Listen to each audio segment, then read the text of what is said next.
कर दिया ये रिमूव कर दिया सारी इसमें हर कुछ बोला अभी वैसा चेक करो जरा, चेक करो जरा। मैं करने लगा सर, नहीं सर आप ही करना जरा। काली यूट पे देखो मैं वैसे ही ठीक है ये स्क्रीन ना यहाँ भरा हुआ होना चाहिए जब शुरू हो। एक बंदा तो दूसरा एक कैमरा ऐसा एक बंदा दूसरी नहीं एक कैमरा ऐसा एक बंदे को दो जगह दिखाया। तो बात करने की वो भी सर्कल कर दी। अच्छा यार चलो मेरे को तो सुना एक बार तो दिख रहा था फिर सारे तो बाकी में बैठे गए दूसरा कर दिया साइड कर क्या क्या मुझे चाहिए ये दिखाना था सिर्फ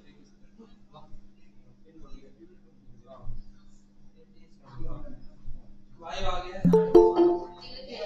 बड़ा ही है सारे कैमरे दिल सर को नहीं दिल से खाली कवर हो जाएगा। हां बाकी सारी डन कर दी है ये दिख रहा है वॉइस म्यूट कर दे अभी ना वॉइस म्यूट कर दे देखते हैं क्या सीन है।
क्या स्टॉक था ना बहुत बड़ा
A very good morning, everyone. Very soon, our chief guest, Honorable Director, Higher Education, he will join us online. And I request everyone present here, as and when our worthy principal and other staff members they join us, we will give them a huge round of applause. In a couple of minutes, we are going to start our inaugural session for this 2 days in international conference on resilient women, innovative solutions, and sustainable environment.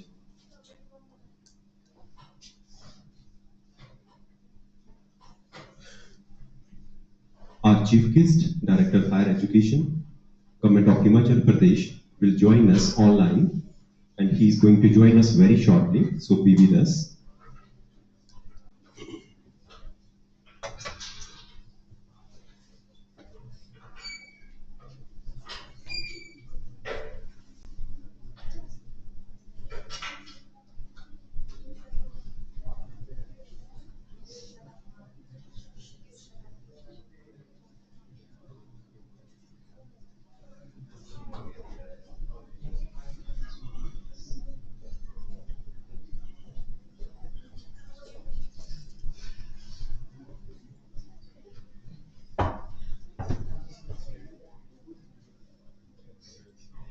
इसका चौथा camera नहीं आ रहा है वहां तो दिख रहा है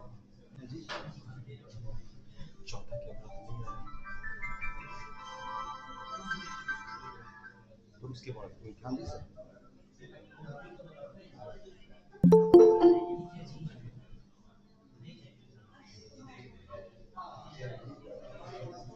ये भी हो जाएगा Hello.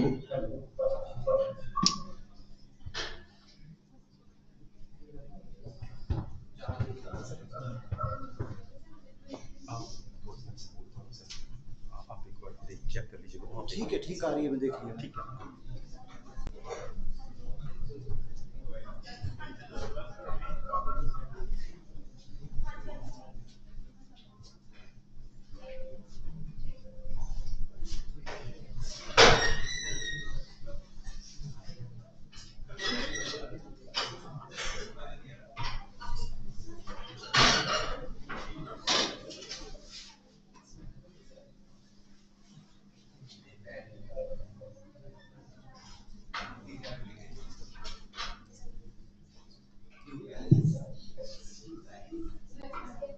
Our chief guest, other dignitaries, they are going to join us very shortly. I request everyone present here, as and when they join us in this virtual room, we will give them a huge round of applause.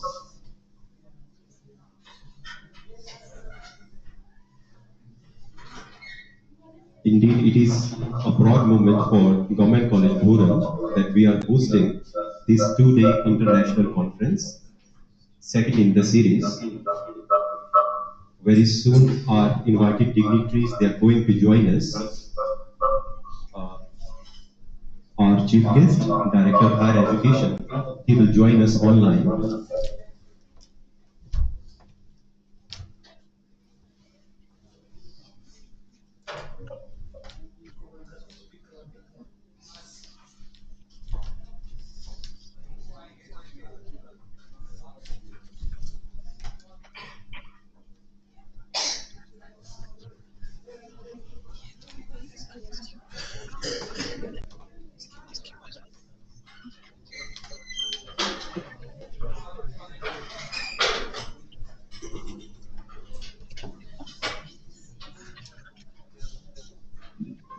Our working principal, other staff members, and invited guests and dignitaries, they are going to join us here in this room.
Our principal, our senior faculty members, and invited guests, they are about to join us.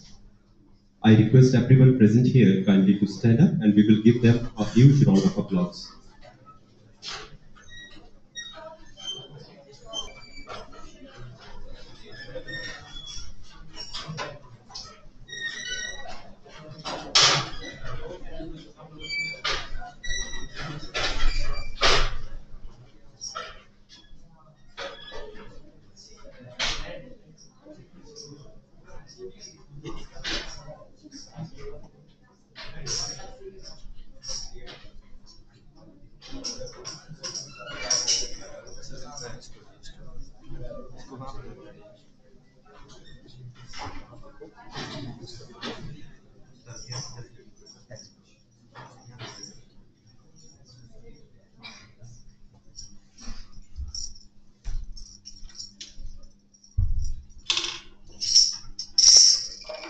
Our principal sir has joined us, so kindly give him a huge round of applause. A proud moment for all of us as we are witnessing that how Government College Boranj is organizing a two-day international conference.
A very good morning.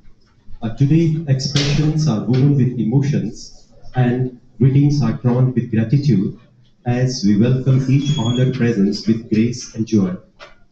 On the behalf of entire college community, it is with singular pride, great honor, and excitement that we extend a warm welcome to our chief guest, Dr. Amarjit K. Sharma, Honorable Director Higher Education, Government of Himachal Pradesh, to this two-day international conference on resilient women, innovative solutions, and sustainable environment RISE 2025. Although unforeseen technological constraints have prevented his virtual presence among us, but his esteemed support, guidance, and gracious consent to associate with this conference stand as a gracious event for us and a source of great encouragement for all of us. Sir, even your absence is felt like your presence, and we are thankful to you that you have consented to be the part of this conference. I also extend my hearty welcome to Dr. Vijay Thakurji, Principal, Government College, Bhoranj. Our keynote speakers, Dr. Vijay Thakurji, Professor and Head, BAMRC, SURC, Edinburgh, UK. Dr. Monica Bansal, Professor of Commerce, Punjab University Rural Centre, Shri Muktsar Sahib. Shri Ashish Garg, President, Eco Group Society, Dehradun, and ex-Chief General Manager of ONGC. Dr. Shikha Thakur, Associate Professor at Karnavati University, Gujarat, and Shri Ankush Sharma, RTO Hamirpur, who has joined us virtually. With profound honor, I also welcome other distinguished and invited guests, senior faculty members of Government College, Bhoranj, paper presenters from different parts of our country and abroad who have joined us virtually as well as physically, media persons, staff, and CSCA of Government College, Bhoranj, and dear students to the inaugural session of two-day international conference. Today, we are truly delighted to host the two-day international conference on resilient women, innovative solutions, and sustainable environment RISE 2025. The conference is organized by Women Grievances and Redressal Cell and IQAC of Government College, Bhoranj, and sponsored by Department of Transport, Himachal Pradesh. We are hosting this event in a hybrid mode, bringing together voices from across the nation and world, both online and offline, united by a common vision for positive transformation. The conference is more than an academic gathering. It is a celebration of strength, ingenuity, and hope. At its heart lies a powerful theme, the resilience of women, whose unwavering determination continues to redefine communities, societies, systems, and possibilities. Whether in science, governance, environmental advocacy, entrepreneurship, or social leadership, women across the globe, they have demonstrated that resilience is not merely an attribute, but a catalyst for enduring progress.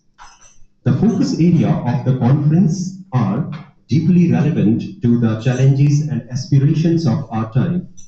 As climate change intensifies, as societies strive for equity, and as technology reshapes human experience, the need for visionary thinking becomes more urgent. The conference stands as a platform for that vision.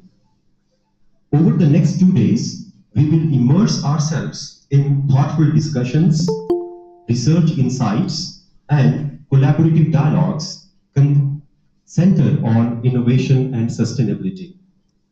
We are privileged to host more than 250 national and international speakers, including researchers, scientists, educators, innovators, policymakers, and professionals. Over the course of this conference, we will experience keynote addresses, thought-provoking paper presentations, and meaningful networking opportunities. I invite each one of you to engage wholeheartedly, to question, to share, to connect, and to create.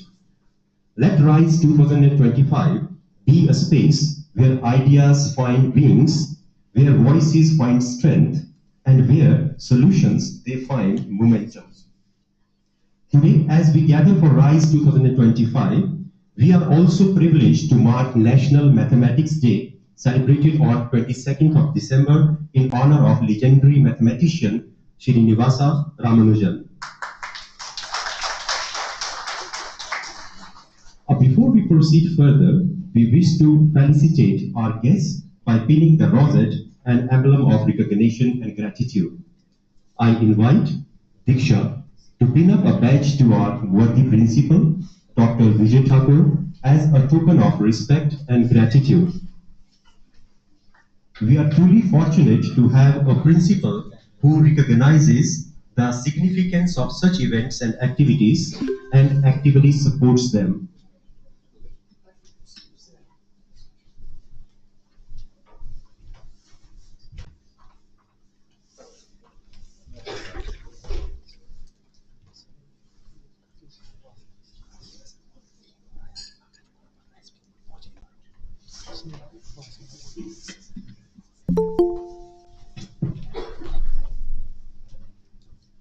Now I invite Diksha to pin up a badge to our Vice Principal, Sir, Professor Mukesh Kumarji, Senior Professor and Vice Principal of the college.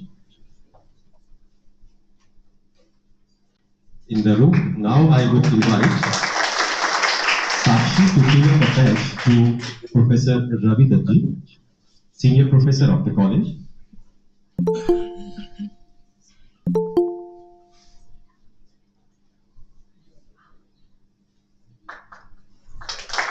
Now I invite Diksha to pin up a badge to Dr. Mahinder Guleria ji, Senior Professor and Coordinator IQAC.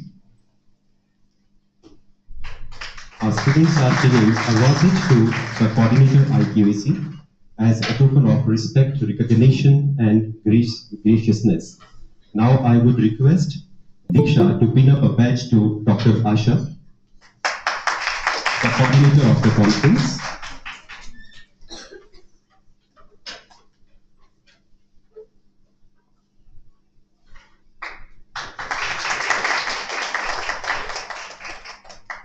Thank you.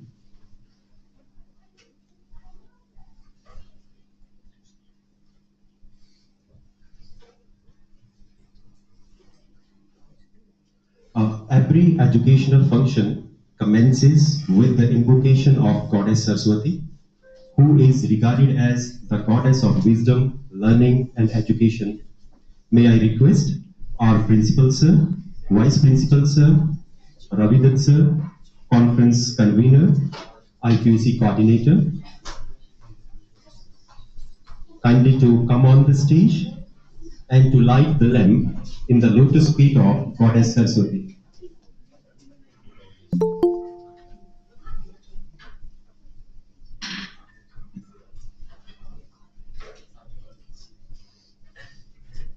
Our Principal Sir is lighting the lamp in the lotus feet of Goddess Saraswati, who is regarded as the goddess of knowledge, wisdom. And let us all pray to the goddess to shower her blessings on us. Let us all pray, O Mother, lead us from falsehood to truth, from darkness to light, and from death to immortality.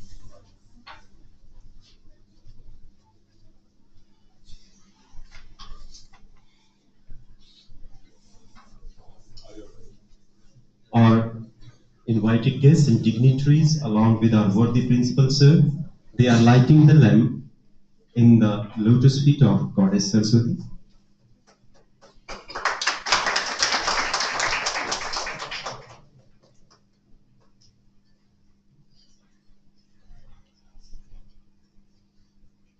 May this light reflect Ma Saraswati's compassion to still and steadily guiding our thoughts, our words, and all that lies unseen.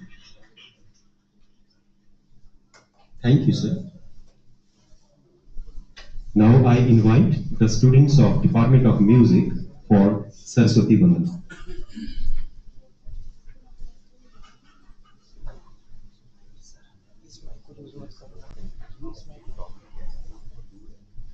इसके तक पहुंची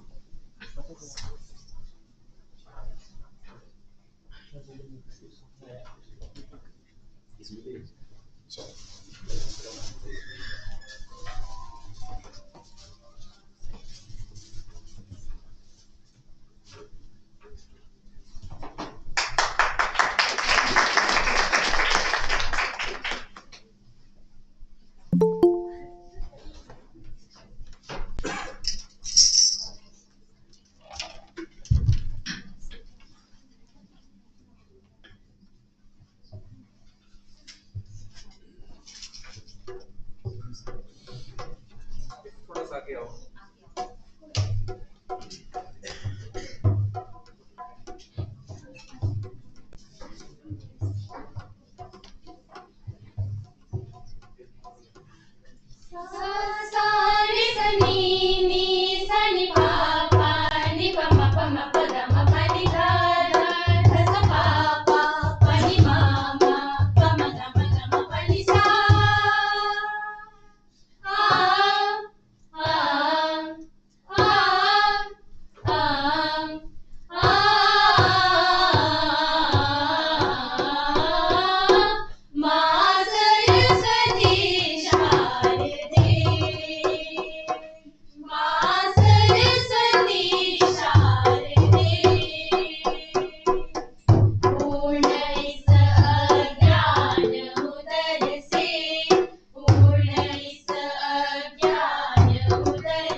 चरणों का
Thank you, students.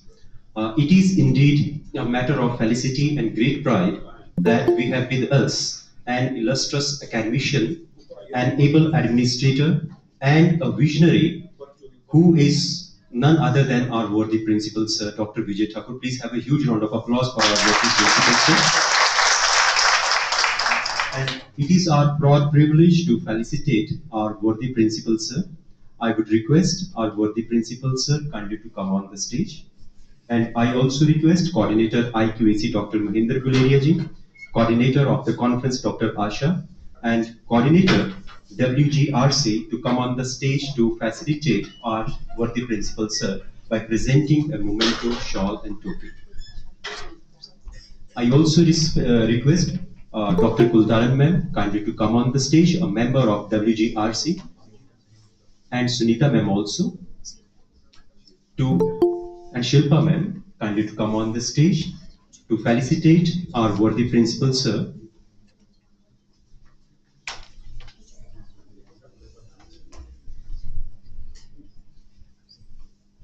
We are thankful to you, sir, that you are with us, and we are able to host this conference, organize this conference. It's all because of your support, your guidance.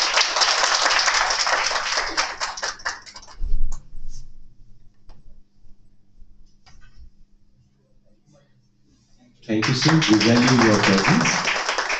With the gracious felicitation of our esteemed guests, we now turn to a moment that symbolically marks the intellectual heart of this conference. It is my proud privilege to invite our dignitaries to kindly launch the abstract book of the conference.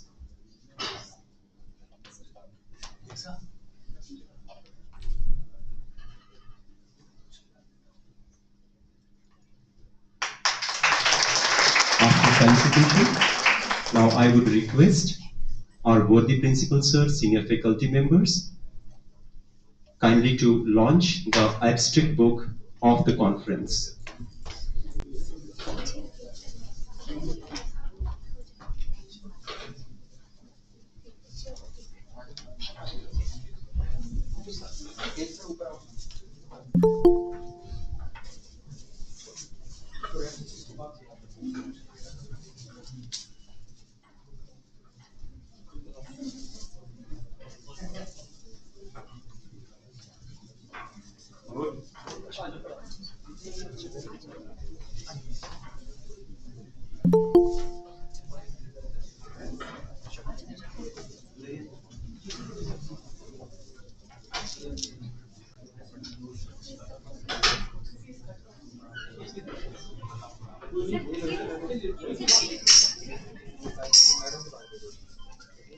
We have been joined by Professor Manoj Sharma of Government College, Bursar. We welcome you, sir, in this two-day international conference. The launching of the abstract book of the conference.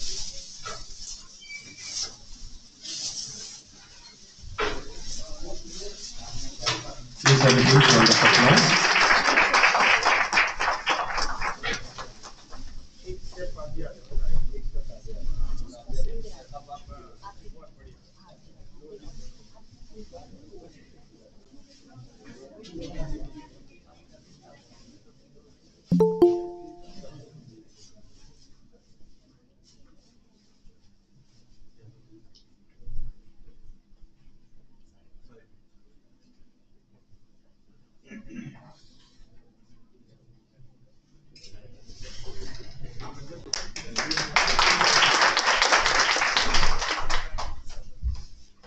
Thank you, sir. Thank you, everyone.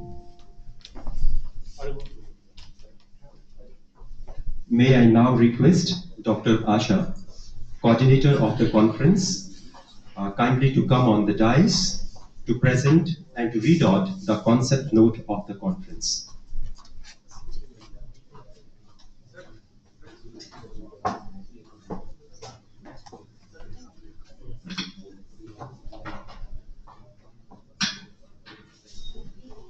Good morning to everyone present here.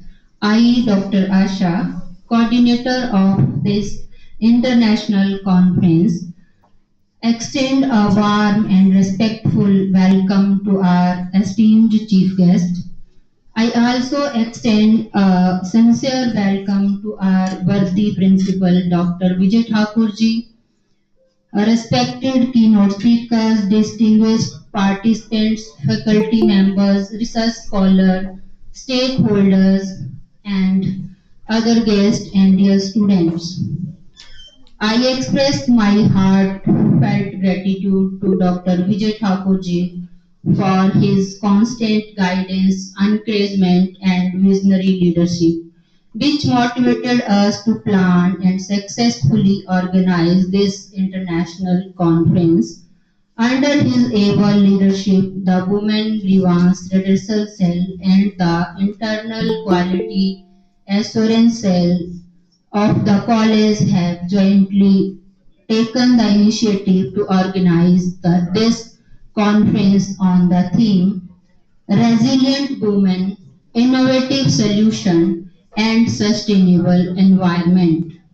The idea of RISE emerged in 2024 from thoughtful deliberation among WGRC members, driven by a strong commitment to women empowerment, environmental protection, and sustainable development.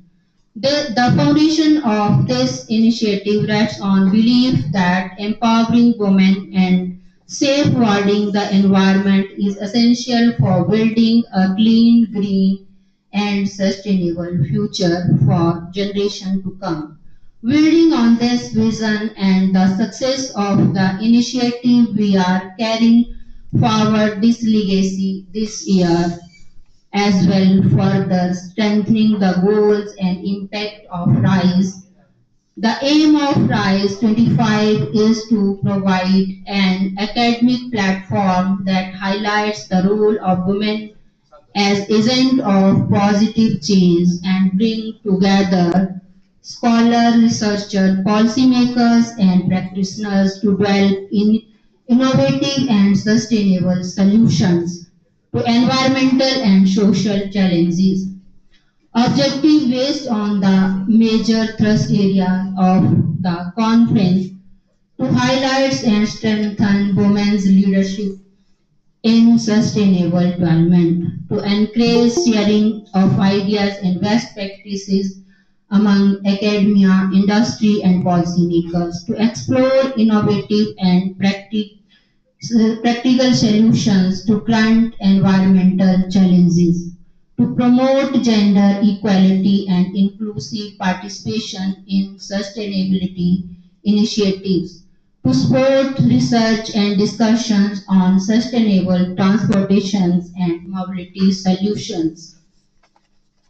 The conference will feature esteemed speakers from around the world, including Dr. Vijay Thakur from Edinburgh, UK, Dr. Subhash Sharma from Mexico, Dr. Parvat Rajthani from Australia, Mr. Ashish Garg from Dehradun, Dr. Monica Bansal from Sri Muktsar Sahib, Dr. Shikha Thakur from Gujarat, Dr. Sashi Poonam from Dharamshala, Mr. Ankush Sharma from Hamirpur. Origin of the idea and its success. The idea of RISE began as a simple thought in 2024 in a small cabin at Government College, Florence. Following the massive success of RISE 2024, this modest idea has grown into a strong academic initiative, leading us to organize RISE 2025 this year. The success of RISE 25 is reflected in the overwhelming response of his received, with nearly 270 participants from various universities, colleges, and research institutions across the country and abroad. We sincerely thank the Department of Transport, Government of Himachal Pradesh, for its valuable sponsorship and support, which has added another star to the Rise series. With this sport, sustainable transportation and mobility solution has been included as a major thrust area of RISE 2025. This theme focuses on the need of safe, sustainable, inclusive transport system with special emphasis on eco-friendly mobility, public transport, innovation, road safety, clean energy, waste transportation, and sustainable mobility planning. Particularly in hilly and ecologically sensitive regions like Himachal Pradesh, the third area also highlights the role of women in planning and implementing sustainable transport solutions. The expected outcomes of RISE 2025 include development of focused research agendas on resilient women, innovative solutions, and sustainable environments, strengthening partnership among academia, industry, government, and civil society, enhance participation and empowerment of women in sustainable development processes, generation and dissemination of innovative ideas and best practices for achieving sustainability goals, promotion and research best practices in sustainable transportation and mobility solution, particularly suited to hilly and environmentally sensitive regions. At last, the international conference Resilient Women, Innovative Solution and Sustainable Environment RISE 25 aims to serve a dynamic platform for knowledge sharing, collaboration, and innovation. We envision RISE 25 as a catalyst for empowering women to lead sustainable development initiative and environmental conservation efforts. Thank you. Thank you to all.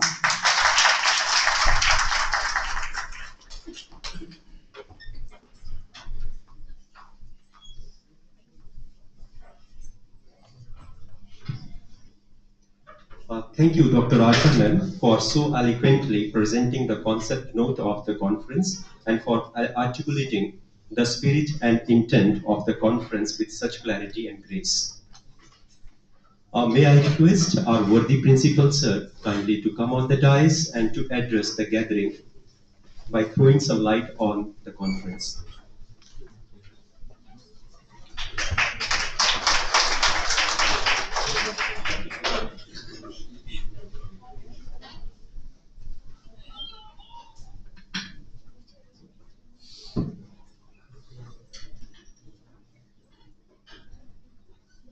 Good morning, everyone present here, and all who have joined online or virtual mode this conference. It's great to be here amongst all of you. I would like to thank you, Women Grievances Redressal Cell, Internal Quality Assurance Cell, and Staff Councils of Government College Bhoranj for giving me this opportunity to be here today. I am honored to be the chief guest at this second international conference RISE 2025. Resilient Women, Innovative Solution, and Sustainable Environment. In this international conference RISE 2025, the major thrust areas are, the major theme or the major thrust areas women-led revolution, technology for sustainability, sustainable livelihood, sustainable transportation and mobility solutions. I warmly welcome all the eminent speakers, keynote speakers, delegates, participants, research scholars for their orations in this conference 2025. I am happy to note that this conference brings more than 2050 speakers in this field from all over the world as well as from the whole part of the India, including Kerala, Tamil Nadu, Rajasthan, and from the eastern part of the country. So congratulations to the organizing secretary, organizer, to all of you. The conference includes orations on the various aspects of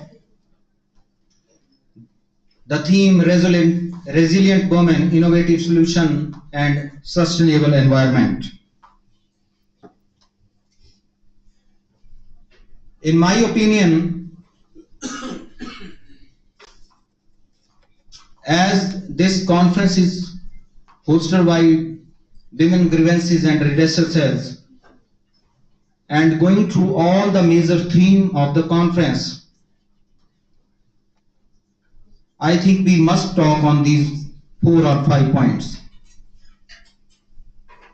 And the number one is related to the women, which is gender equality.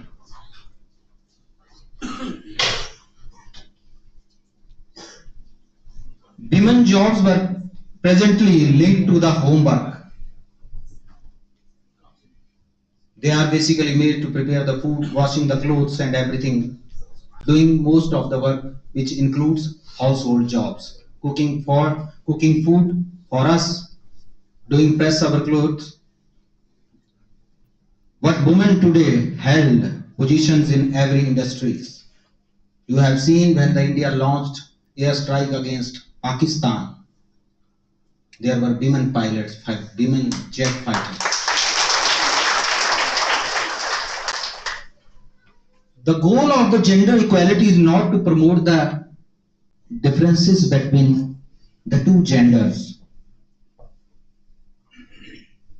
That is between male and female. However, equality is to promote the idea that people of all gender are to be treated equally. Both the male and female, they are the complementary and the gift of the God to the human, to this earth. So both to be treated equally. And the second one, the challenges women face. Women faces many challenges including discrimination, harassment, denial of education, and the expectation that they will take care of only of the household work. You know, when there are 2 kids in the family, one is male and another is girl child and one is boy. The girl is sent to the government school and boy is sent to the public school. This kind of discrimination is going on. Sometimes, if family have economic pressure, then boy is allowed to carry the education and the education of the girl is dropped. There are many cases. Have you heard about the Sudha Murthy, the chairperson of the Infosys? When she was the student of the student of the degree college, she was the only lady in the college. Sudha Murthy, chairperson of the Infosys. There was no girls' toilet in the college, but she did, and she is the founder of the Infosys, chairman of the Infosys. The third thing which is very important for the female is the another issue that need to empower the women. Yes, definitely. I think you all be agree with me. Women are held back for their full potential from their full potential, and it is up to everyone to work to empower them. So women should be empowered. And the next issue is the most important, that respecting women choices, what they want to do, what they want to be their career. So women should be able to make their own choices about how to lead their lives, and their choices should be respected. The choices of the women should be respected. And the next one is the importance of the human rights. Women will never gain full dignity until their human rights are respected and protected. I think you must be with me the things which I am narrating or which I am saying. And the fourth is the next theme which we have covered is the sustainable transportation and mobility. Road accident, the highest death took place in a year, that is of road accidents. Throughout the world, the highest death rate is of road accidents, and about 1.19 million people suffer road traffic injuries. Very burning issues. Even the our small towns are choking with the transportation. Even if you are traveling in a small town like Hamirpur, then you have to take 30 to 35 minutes from Pakabro to bus stand, or from Hatlikhat to bus stand. Every city is choking. So the people who are suffering, or ambulance that patient have to reach to the hospital, I think this is one of the most burning issue. And many people in these 2 days, today on 22nd as well as on 23rd, they are speaking on these topics: transportation as well as resilient women, innovative solutions, and sustainable environment. So these 2 days there will be a lot of discussions, lots of deliberations, and something positive will come out. Let this be a time of deep dives, meaningful and renewed commitment to like progress, sustainability, and betterment of women, as well as for the sustainable transportation and mobility. I look forward to witnessing the breakthrough that will emerge from your dedication and expertise. Let's make this conference a landmark moment. Thank you, everyone. Thank you, WGRC. Thank you, IQAC. Thank you, Government College Orange. Staff Council of Government College Orange. I declare this RISE 2025 officially open. Thank you very much. Have a good day. Have a nice day. Thank you very much. Thank you, Dr. Subhas. Thank you, Dr. Asha, Dr. Mohinder, and other people. Thank you so much.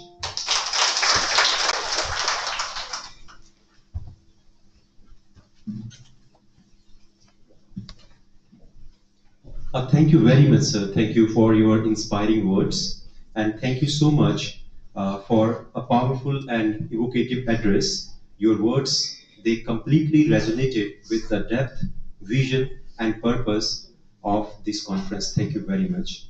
We have been joined by Professor Kuljit ji. We welcome you, sir, Principal of Government College, Roorkee. We welcome you to the conference. We have been joined by Professor Manoj Dogra, Professor at Government College, Hamirpur, Professor Sanjay ji from Government College, Mandi. We welcome you, sir, to the conference. Now I request Professor Pooja, Coordinator, WGRC, to present the vote of thanks for this inaugural session.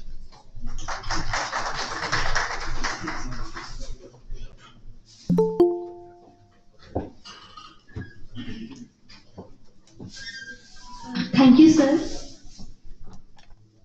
Respected dignitaries, esteemed guests, learned scholars, dear colleagues, and my dear students. On behalf of the organizing committee of the two-day International Conference on Resilient Women, Innovative Solutions, and Sustainable Environment, RISE 2025, I, Pooja Kumari, convener of WGRC as well as convener of RISE, take this proud privilege to propose the vote of thanks.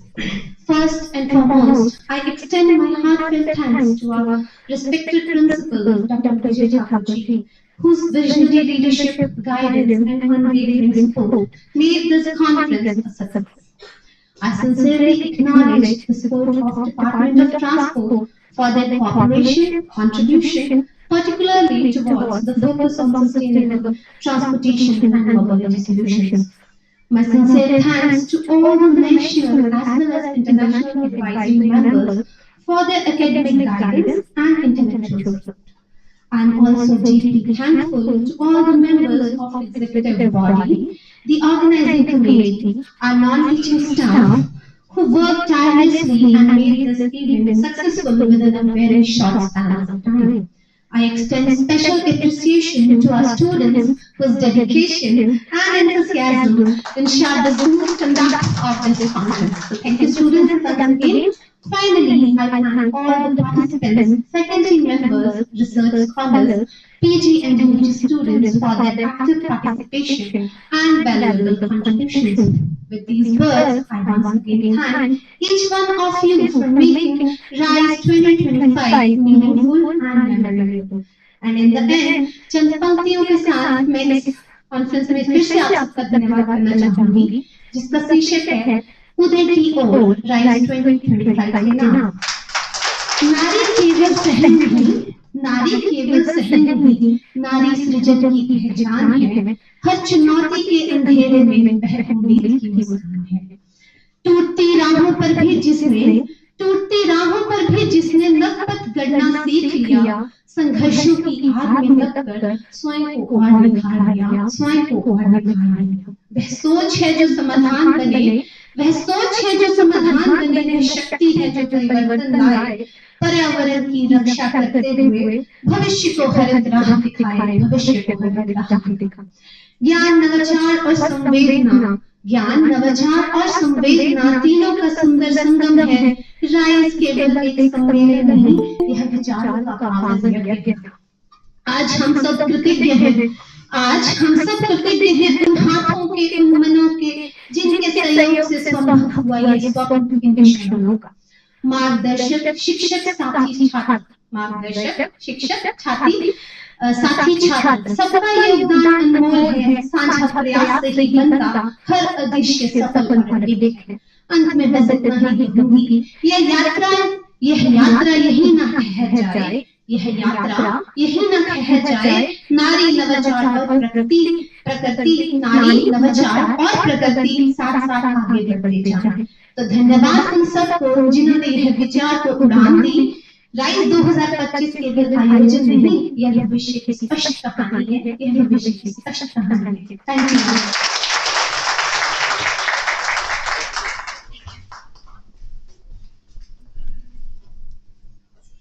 Thank you, ma'am. Thank you so much. As we conclude the inaugural session of the conference, it is now the time for the much awaited talk by our first keynote speaker. It is a matter of great honor and intellectual privilege to introduce our first keynote speaker who has graciously joined us online today, Professor Vijay Kumar Thakur from SRUC, Edinburgh, United Kingdom. Professor Thakur is a full professor and the founding head of the Biorefining and Advanced Material Research Center at SRUC, United Kingdom, a center at the forefront of innovation in sustainable and advanced materials.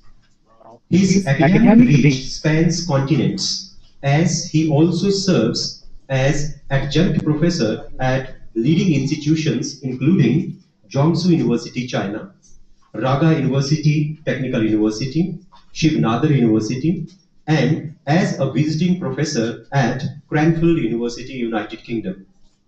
He completed his postdoctoral research in material science and engineering at Iowa State University, USA, and earned his PhD in polymer science in 2009.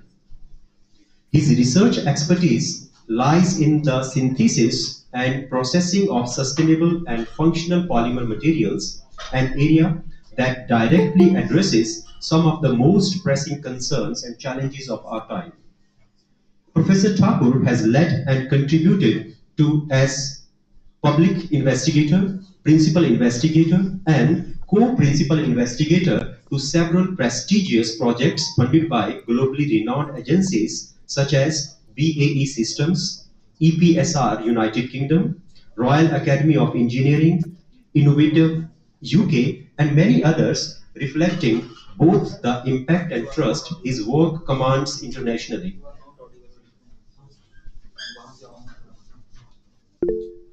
His scholarly contributions are nothing short of extraordinary. He has authored over 350 SCI indexed research articles and holds 2 patents and has written 52 books and 40 book chapters in polymers and material sciences. With an Edge index of 84 and more than 22,500 citations, his work has significantly shaped contemporary research in his field. An inspiring mentor, Professor Thakur has supervised 10 PhD scholars and 4 postdoctoral research associates and currently guiding 11 PhD students and 2 PDRA nurturing the next generation of scientists. He also plays a vital role in global academic publishing, serving as the editorial board of more than 20 international SCI journals, including positions as editor-in-chief, associate editors, advisory board members for some of the most respected journals in nanoscience, polymers, material chemistry, and sustainable science. In recognition to his exceptional impact, Professor Thakur has been named among the world's top 2% scientists by the Scopus Stanford University. And he has achieved the global rank of 122 in polymers and 133 in nanoscience and nanotechnology. And he has been listed among highly cited researchers by Clarivate Web of Science since 2020. We are indeed privileged to have such a distinguished scholar, a visionary, a researcher, and a global academic leader with us today. So please join me in extending a warm welcome to our keynote speaker, Professor Vijay Thakurji.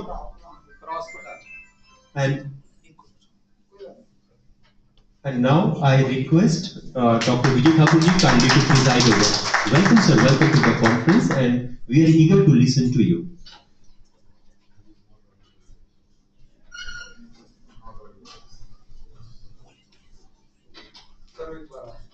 Vijay, sir, am I audible?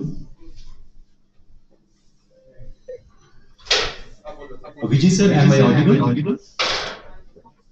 Yes, now I can hear you.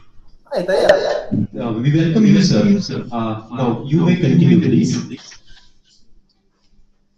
We welcome you to the conference. Okay, thank you. Over to you, sir. Is my screen visible? Yes, sir. It's quite visible, and you are audible too. Okay, just a check up. Is it moving? Yes, sir. It's moving. Okay. Good morning and namaskaram to everyone. First of all, I would like to thank the organizer for extending me the invitation to present some of our work. Special thanks to Subhas, who is a old friend since last 25 years. He forced me to attend this conference, and apologies as well. I was planning to attend it in person, but due to some unavoidable circumstances related to some project ongoing at IIT Delhi, I had to do it virtually.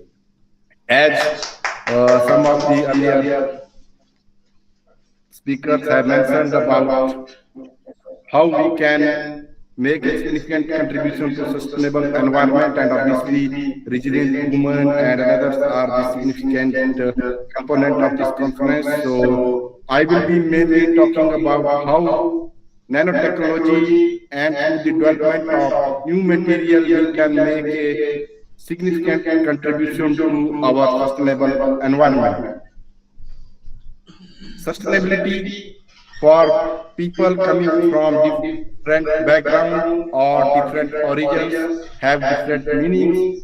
Similarly, people coming from different academic background, whether they are coming from engineer, scientific, humanities, or IT, it has different meaning. So to make it more of versatile definition, WHO has defined sustainability as anything that meets the needs of today's generation without compromising the needs of tomorrow's generation comes under the category of sustainability. And luckily, all the green materials we see around us comes under the umbrella of sustainability. Similarly, different backgrounds as well as different disciplines contribute to sustainability. For example, these days through advanced manufacturing, for example, additive manufacturing or nanotech manufacturing, we can also make a significant contribution to sustainability, because through these advanced technology, we help in reducing the use of materials. So these days there is a concept of 6R that mainly leads to recycle, reduce, reuse, remanufacture, reforward, and rethink how we can use different types of materials. So sustainability is not restricted to a particular discipline, it's a contribution of all. And why now there is so much thrust on sustainability and sustainable materials? The answer is in front of us. All over the world, we see significant efforts going on sustainable development goals. And these sustainable development goals, they don't belong only to one discipline. Again, they have come from different school of thoughts, and each one is interlinked to other. For example, peace that comes at the top of any of the discussion we come across. But if we look from mainly rational point of view, peace significantly leads to sustainability development, because if there is peace, there will be no war or no conflict. So there will be no use of any harmful weapons or chemicals, and that ultimately leads to peace. Similarly, it is related to prosperity. The money that is spent on typical warfare that can be used to eradicate poverty. Similarly, through capacity building, we can use this amount of money that is spent on different applications to eradicate zero hunger. It also leads to gender equality. That is really very critical, and obviously when we overcome gender equality, we see a number of advantages of these outcomes that are being carried out. Similarly, it is related to planet. When we look from a broader perspective, going beyond the typical boundaries of countries, and how we can achieve the sustainability for a sustainable environment. Obviously, most important that comes at the base of this slide is partnership plus innovation, because alone we cannot solve all the problems. So it has come to be from collaborative or partnership at higher level, and then obviously through advanced innovation, where the science, technology, and humanity all play a critical role. And in fact, today's science is tomorrow's technology, and this combination of science and technology leads to new innovations that impact our society. And if we see from global perspective, Through the use of sustainability, sustainable materials, and nanotechnology, we can make a significant contribution to sustainable world. And why there is so much thrust on nano these days, or we can say nanotechnology and so on? The answer lies in front of us. All the materials we see around us, in one way or the another, they contain a component of nanotechnology or nanomaterials. And it's not that nanomaterials or nanotechnology has been developed only last few decades. This technology exists since hundreds of years back, but it is the way we are using it and acquiring new tools. So obviously, old generation also knows this technology better than us, but from a different terminology perspective. And different communities all over the world, they are making different types of network so that the knowledge gained through these network can lead to again sustainability or make our life much easier. And here are few examples how green sustainable applications of nanotechnology are changing our life. Here we can see even in space industry where earlier it was very difficult to carry over a significant payload. Now the development of new materials, we can take a significant of material to the space. Similarly, energy storage, we might have seen in houses 30 years back, the television they used to be of a very bigger size. And now with the development of new nano batteries and nano capacitors, they are becoming more compact. Similarly, solar panels we are seeing around every day. 10 years back, they used to be in a very bulk size. And now due to thin coating of nanomaterial, they are becoming more like flexible materials, and envision in next 10 years, they will become more of a film-like material. Similarly, there are concepts of green or smart cities. They are implemented in some of the countries very successfully, and they are also being implemented in most of the countries. Cosmetic we use every day, they contain a significant amount of TiO2 nanoparticle, again signifying that nanotechnology has almost left no stone unturned to impact the overall life. Similarly, infrastructure, graphene nanoplate that Cambridge University through a very economic route, they are being mainly used for construction-related application now, and computer industry, again, is perfect example where every day these gadgets, they are becoming more sleek and surgical devices, starting from robotics to more of micro and nano needles. They are also significantly changing the domain of biomedical field.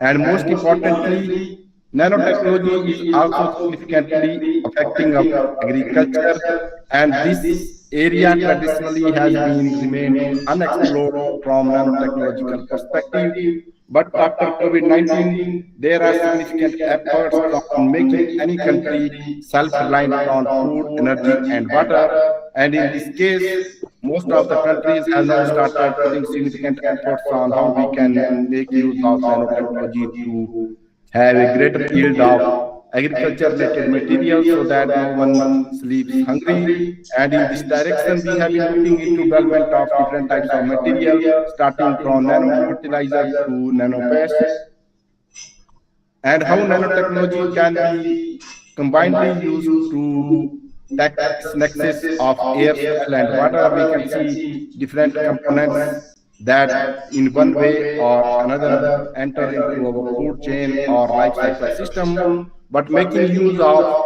new advanced nanotechnologies, starting from carbon nanotube to graphene to 2D materials, such for example MOS2. And so we are able to develop different classes of materials that are able to significantly overcome these challenges. Although nanotechnology offers a number of advantages, but these materials, they also have their own side effects because they also become part of the food chain system. There are some studies reported in Nature Communications that says that these materials, when they are at a typically low threshold, they can also impact our biological systems. So although nanotechnology offers a number of advantages. It has its own pros and cons. That's why there is more significant efforts going on to make use of sustainability and sustainable materials. If we are not able to completely replace the typical materials, at least we should make use of sustainability principles, for example, replacing some of the harmful chemicals. And in this direction, Japan is far ahead of most of the countries. They have come up with a term called New Society 5.0. So they have defined their societies starting from different ages. For example, they call the typical hunting age society 1.0, then agriculture, obviously, that is very critical, society 2.0, typical industrial revolution age, that is known as society 3.0, and now where there is a combination of advanced technology starting from physical world to cyber world, they call it society 5.0, and it is really a very good terminology where communities are making use of both scientific as well as typical knowledge to make the life more comfortable as well as more sustainable. And how they are making use of different changes in science and technology. They are making use of these combinations both in health and medical care, energy supply, food agriculture. As I said, by 2050, world population will be almost double, but the land remains same. So we need to make use of these advanced technology. And then obviously smart factories. In China, they already have the concept of micro factories, and now scientists have started thinking more about nano factories.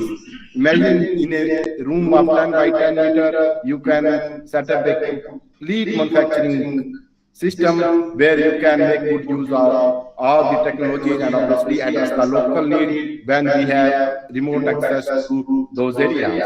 So these are some of the examples where the combination of both nano and biotechnology combined with sustainable material through the use of artificial intelligence can significantly impact our life.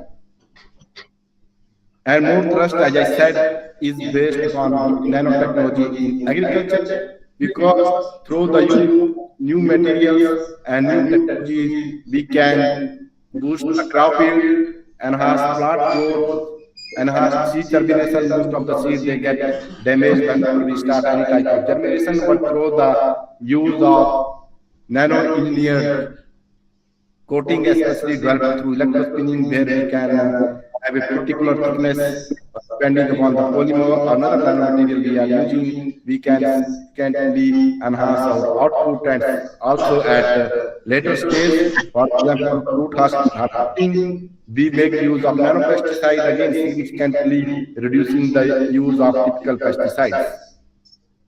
And if you look from typical lifestyle perspective, these technologies, they are again significantly impacting our life, and through the use of again more sustainable materials, we are able to come up with new generation material. For example, here you can see in most of the Western countries, significant efforts are going on to make use of hydrogen as a fuel compared to typical petrochemical based system. So there are obviously some trials going on in different countries as well as in universities, where the fuel is mainly based upon hydrogen and it can be sourced from different sources. Autonomous driving, it is taking a key place in most of the countries. If you go to UK or London, you will see most of the smart robots taking food from one place to another. Similarly, autonomous driving is being practiced in a number of countries.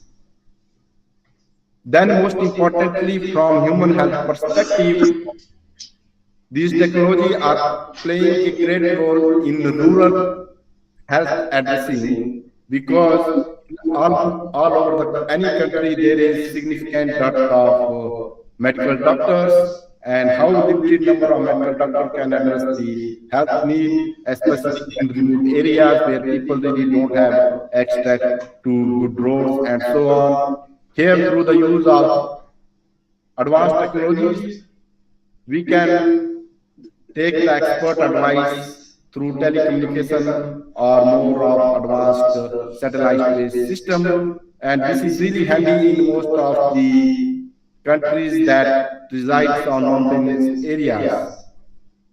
Similarly, combined with the advanced technologies, we have been looking into how we can learn from our old typical practices that are well adopted. Here, example of curcumin, that is obviously processed from turmeric, commonly known as haldi. So we were able to extract different type of biomedical compound and then obviously able to test it in some of the machines together with colleague from Cambridge. And these materials, they have also shown significant advantage.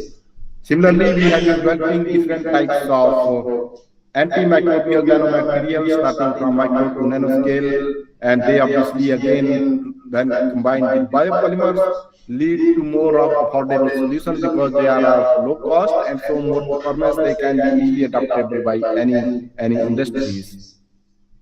Similarly, if we have to see how different technologies they have combined, we can see nanobiotechnology combined with typical materials and photonic technology. They have made a significant contribution to the biomedical as well as normal public life, and this was quite evident during COVID time where diagnoses were being, lots of PCR tests were used. Then obviously for infection, there were a lot of new technology, especially photocatalyst and other were developed. UVC, a really very promising technology at that time. And similarly, now this is being combined with a lot of IoT type things so that one can access the expert advice on different materials. Similarly, these technologies, they are also helping in addressing our energy and environment needs because making use of advanced nanomaterial combined with sustainability, we are able to reduce carbon dioxide emission because we are using material at a very less amount as compared to the bulk amount that we used to have couples of decades back. Similarly, stable energy supplies, as I mentioned, a lot of efforts are going on solar harvested energy. Then energy cost reduction, imagine some vehicles carrying tons of solar panels, and here the panels, they are really very lightweight and they can be sourced by any system, and even in China they are being now transport from one place to another through typical robots as well as drones. Another important area that we are going to see significant advantage, mostly at research scale and obviously in some research area at large scale, is making use of space or satellite-based technologies. And we have recently seen Indian forces making use of satellites in the recent conflict. So similarly, satellite-based technology combined with IoT type things can be used to develop new sustainable materials, especially looking into new sustainable technologies for agriculture. Because through a proper estimate of knowledge that is obtained through satellite information, looking into how different weathers or different time zone of the day impact the overall crop yield, that is very important. Recently in Netherlands, they have constructed a new greenhouse where they have been able to engineer the panels of the greenhouse in a way that the greenhouse absorbs only certain type of radiation, not the whole visible red radiation that we come across everyday life, and that has led to very high crop yield, meaning through advanced technologies we can significantly enhance our crop yield as well. And nanotechnology based product, you name it, you will find the use of nanotechnology in one way or another. Different countries as well as companies across the world, they are developing different types of products. For example, one country, there are 26 countries, they are mainly looking into food, and there are 140 plus startup or SMEs that are developing nearly more 300 products. So different industries, different countries, they are making effective use of nanotechnology depending upon their needs. Similarly, along with this nanotechnology, there comes side effect. As I said, sometimes most of the materials go into the landfill and so on, but it has also led to another important field of mineral mining. We have seen lot of discussion going on critical minerals. Some countries typically controlling the supply of critical minerals that is really important for aerospace, automotive, and some of the biomedical field. So through the recycling of different materials, especially bio-based recycling, we can complete this whole cycle and also extract valuable component that we call materials mining. And coming back, whether technology alone can solve the problem, the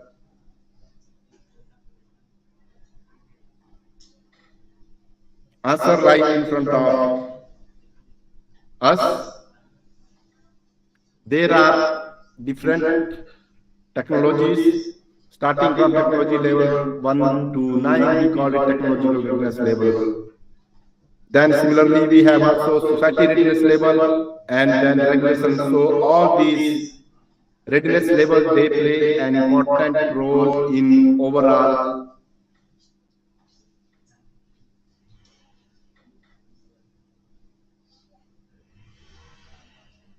system, where we can see how different types of these components, they can significantly impact the overall system. And society here plays a critical role, because without the approval of society, we are not able to take this technology to the real-time application. And obviously, even if society is ready to implement these different types of materials developed through advanced technology, regulations play a critical role, because regulations again vary from country to country as well as place to place. So in nutshell, three different pillars of society combined with technology and regulation, they should come together to make use of different types of nano-related materials.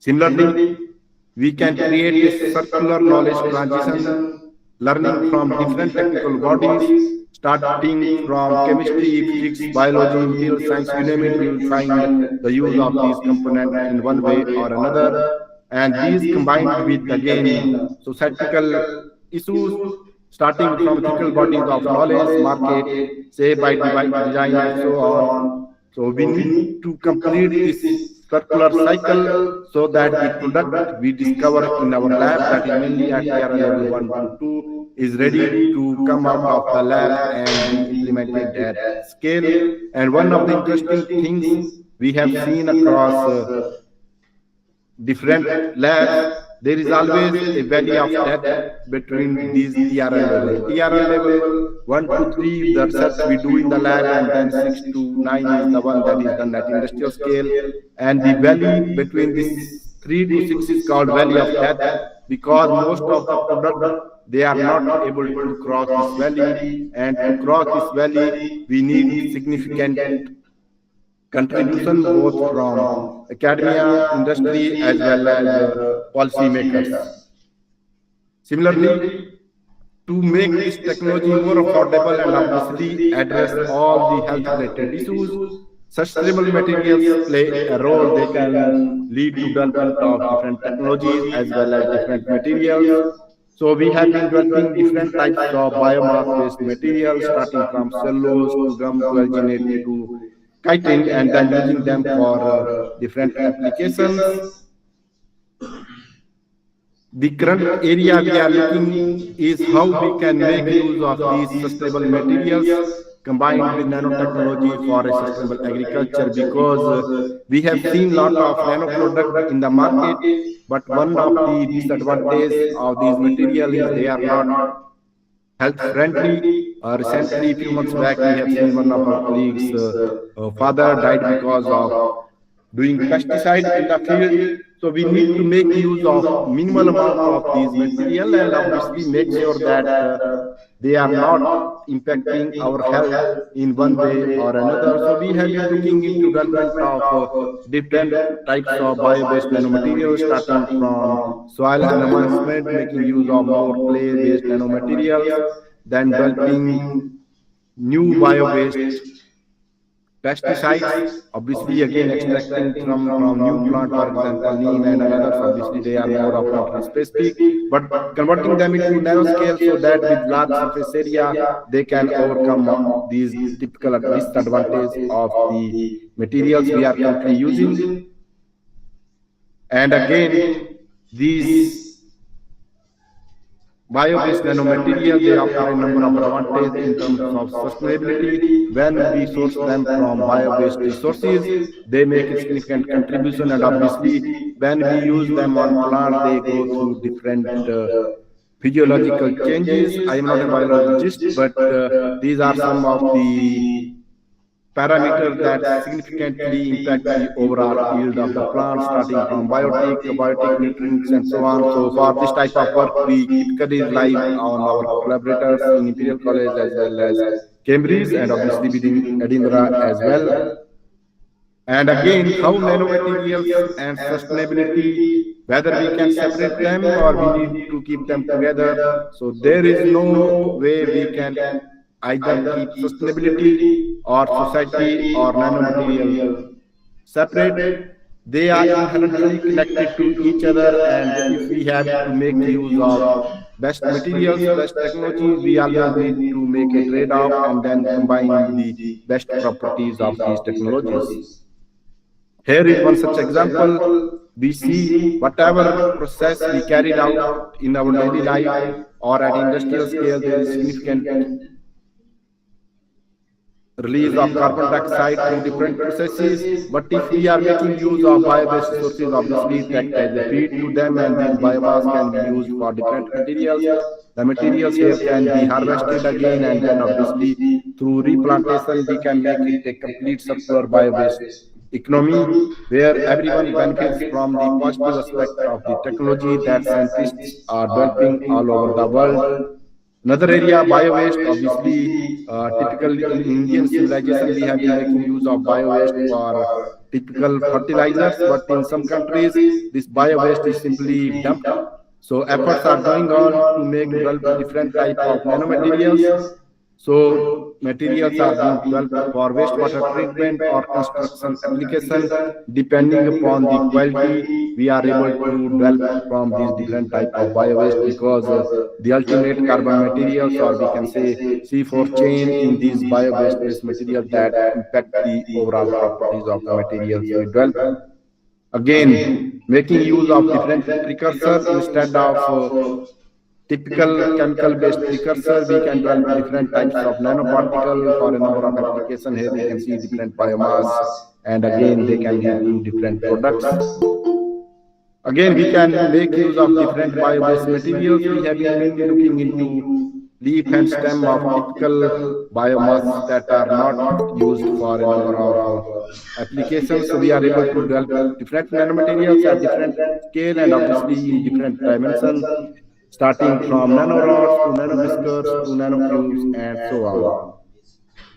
Another important area we generally ignore is the use of traditional chemicals we use in our everyday life, mostly automotive product or furniture product, or in another household application. We make use of typical different synthetic resins. Sometimes we call them paints and so on, and they contain lot of harmful chemical. One of them is styrene, that is considered as a carcinogenic chemicals, and in California state it has been put in the list of typical harmful chemicals. So we have been able to develop a new bio-based alternative of these synthetic paints using soybean oil that is obviously not used in Western world for food-related application, but more in the development of sustainable materials. I won't go into more detail, but this is the photographic image of the materials we have developed, and you can see it looks like typical adhesive. But one of the problem is it's highly viscous, so we cannot use it as a standalone material.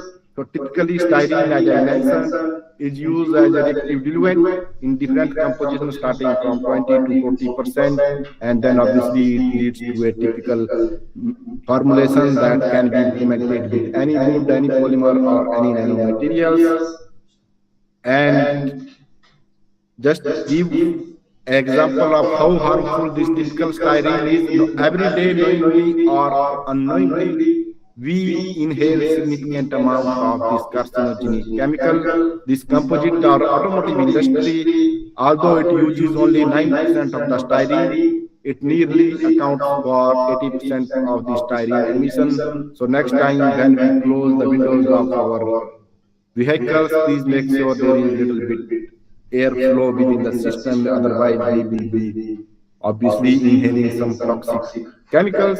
So to address this as well, we made use of bio-based material lignin as well as vanilla. So we were able to come up with the new chemicals that we called a methylated vanillin alcohol. In US, a company called Dixie Chemical is further scaling up this material so that styrene can be replaced with this more sustainable component. And one of the beauty of this material is if you work in the lab, those who work with styrene, they are well accustomed to its nasty smell, but using this chemical you will get more of a fragrance of vanilla ice cream.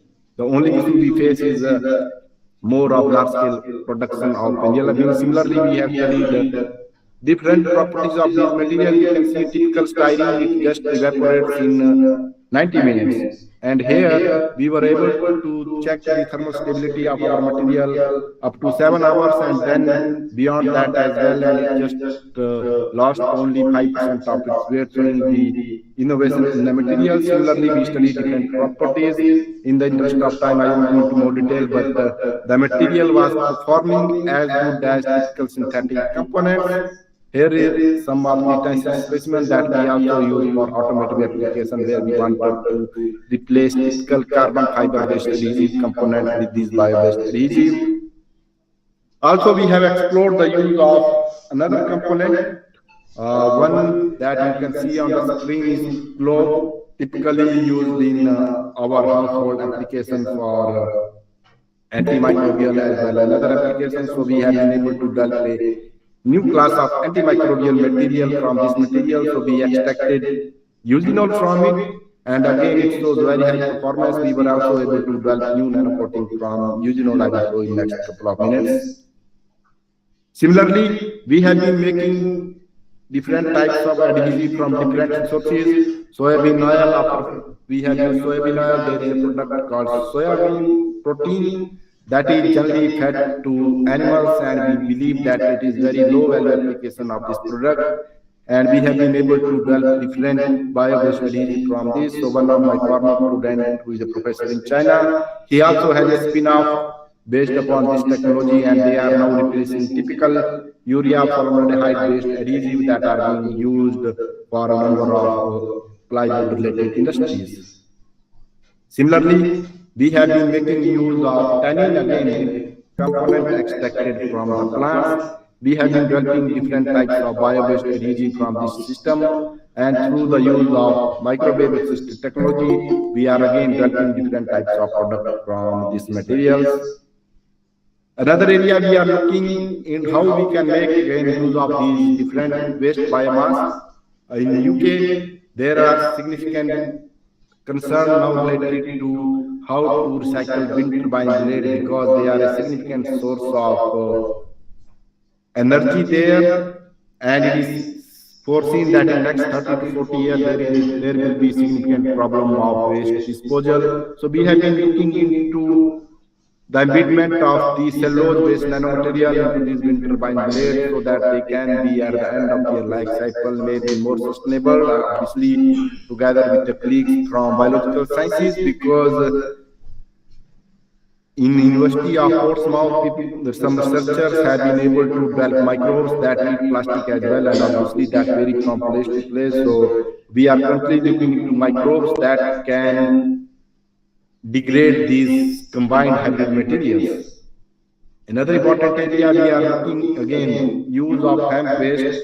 As you might have recognized, this plant or crop is almost restricted in most of the Asian countries, but in US and in Europe, farmers can cultivate hemp mainly for biomedical applications because it has a lot of beneficial impact, especially for carcinogenic related application. But farmers, they suffer from one of the disadvantage of the material, that is one of the byproduct hemp. They don't know what to use of these materials. So we have developed new bio-based foam as alternative to traditional synthetic foams. So most of the foams as we see today, they are either from polystyrene based material or polyurethane based material, obviously both synthetic material, and they also catches fire very easily. We have been working with the London based industry. They are scaling up the product so that in next couples of years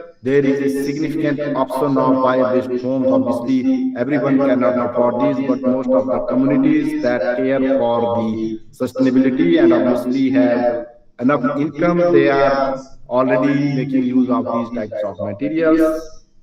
Similarly, we have been developing different types of nano papers and nano-based product, again relying on these waste vegetable oils and the chemistry that we develop in-house or in collaboration with another researchers.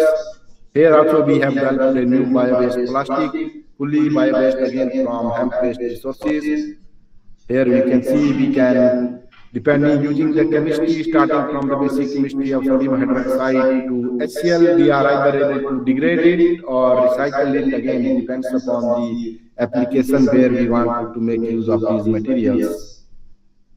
Similarly, as I said earlier, world population will be doubled by 2050. However, the land remains same. Most of them across the world are being used for the construction related applications. So we will have a very limited land that will be available for agriculture. So we have been looking into how we can make use of vertical farming. This is a very new concept combined with advanced technologies. Most of the city countries like Singapore or UAE or another small countries like Luxembourg and so on, they are looking into making maximum use of the space. And obviously again there are concerns. Here you can see these type of racks. They are mainly made up of steel and other components. So we have been together with Cambon and ITS who built this facility. We are able to come up with a fully bio-based system that end of the life cycle, obviously more than 20 years, will become biodegradable, and there will be no side effect of the system that we develop, and obviously at the end you can use it for compost related applications. Similarly, as I said, we had been making use of clove, that is nothing but more of a typical antimicrobial materials. We were able to develop a chemistry from this usinol, and we have been able to develop new antimicrobial nanocoatings that were obviously performing very well at lab scale, and now we are doing it scale up. Here is the example where we are combining with a typical leather-based industries. Those who might be aware of leather-related products, they know that these materials, they are generally susceptible to fungi, and they also start degrading when they come in contact with moist and so on. So we have developed these eugenol-based technologies that are obviously good both from use perspective, cost, and obviously fragrance perspective as well. And this article also made to the cover page of the journal a few years back. Similarly, to address the one of the most burning issue again related to environment and how we can make a sustainable solution, you might come across these types of news that China and India, they have given birth to new industries, especially related to oxygen and so on. Bottled air is coming. People keep bottled air because obviously they don't have choice, especially those living in the region of Beijing or New Delhi. So again, making use of different bio-based resources, we have been able to develop new nanofilters that are currently being tested for their efficacy, and at lab scale they have really shown good result. This is a photo of one of the PhD student who worked on this work. Similarly, we are looking into how we can make use of different byproducts. So we have been looking into different dairy-based byproducts. We are home to UK's largest dairy research center, where we have more than 600 cows in our research center. So we are making use of manure and different types of another component to develop sustainable materials. One of the interesting products we have developed together with the University of Bristol is the development of new nanocellulose fiber.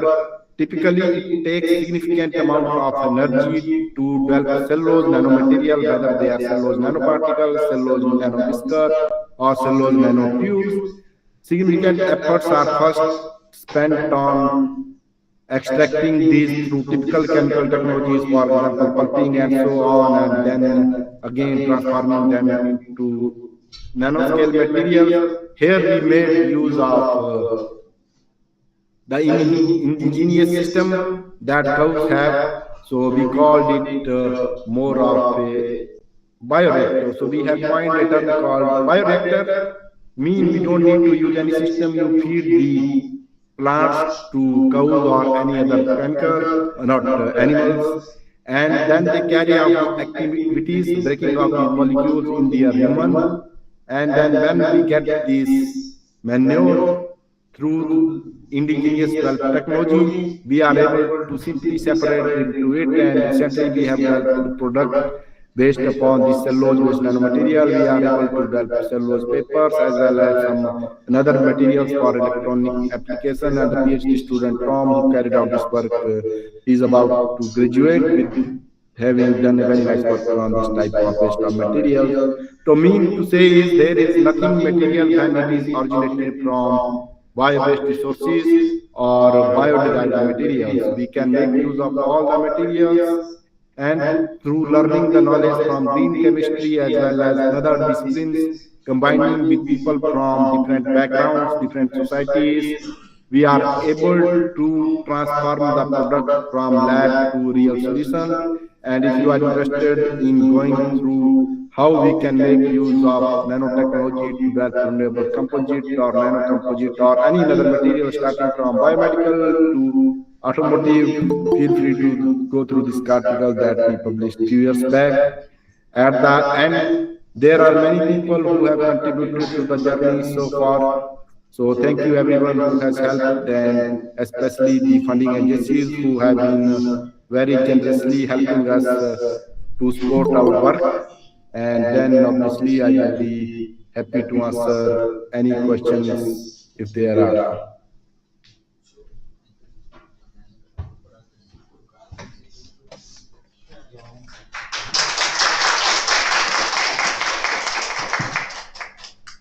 Thank you, sir. We are deeply grateful to our esteemed keynote speaker, Dr. Vijay Thakur, for a profoundly insightful and well-researched presentation on nanotechnology and material-based innovative solutions for a sustainable environment. Dr. Thakur has very beautifully highlighted that how nanotechnology can develop agriculture sector and how it can save our environment and how it can be beneficial for rural development and space sector, so on and so forth. Sir, your scholarly exposition beautifully resonated with one of the core themes of our conference, that is sustainable development. And you have beautifully demonstrated how cutting-edge scientific innovations and nanoparticles and nanotechnology can responsibly address so if there are not any questions, thank you very much again, and wish the conference a great success. Sir, am I audible?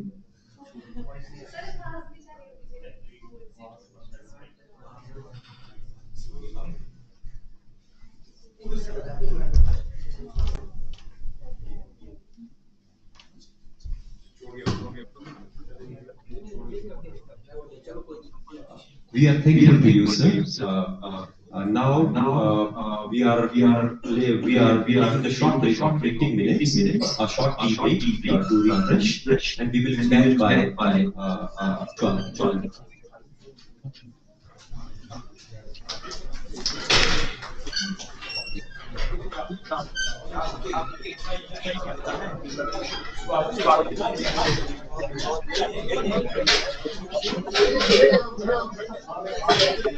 We have been joined by Professor Kuljit sir, former Vice Principal of this college, now a Principal at Government College Nirmal. I request our members kindly to felicitate Professor Kuljit sir by pinning a rosette to him.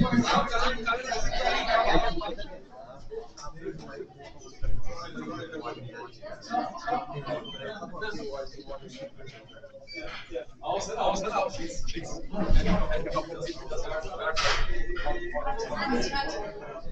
ये actually unmute नहीं था ना तो उनको लगा कि पता नहीं मैं क्या आप फोन करिए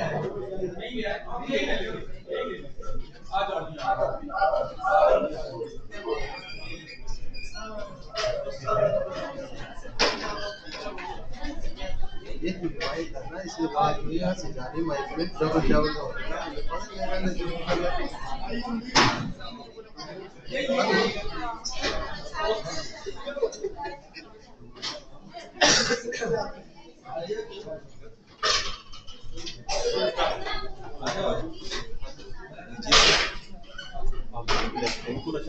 नमस्कार कैसे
हाँ जी अच्छा आपका ना आपका ग्रुप ना सेम आज वहाँ बंद है ना तो यहाँ ऑन करना आज वहाँ से बोलना होगा ना अपने देख से ना तो यहाँ पे बंद करना एक लोग चाहिए बस वो बंद हाँ तो फर्स्ट पेज सर क्या है आपका जो माइक यहाँ पे है ना फोर इनक्यूब तो ऑन होना चाहिए इसमें जो आप बोल रहे हैं चलिए वही लाइट बंद हो गई चलिए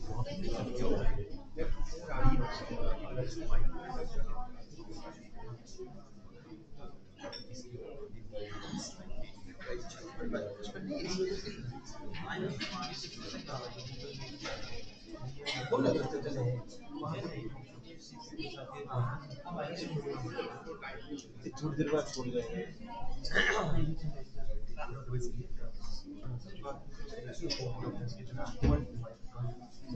चली जाएगी आपके वो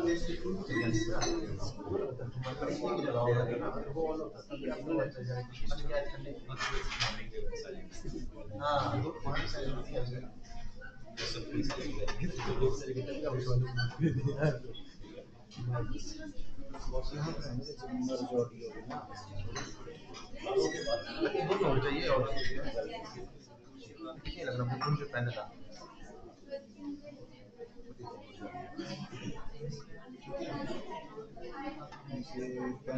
ये नहीं पहले मजॉरिटी पे चलो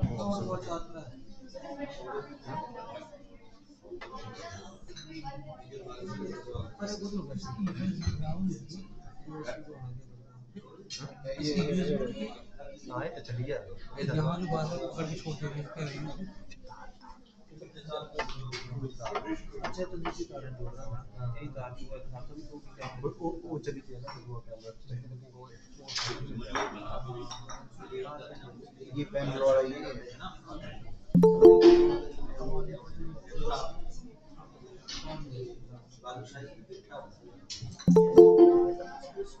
यही है उतना ही है वो वाला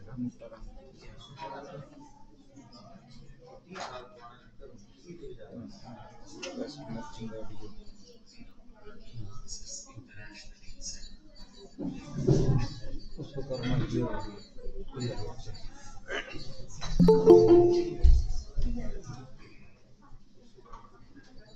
एक हो गया हमारा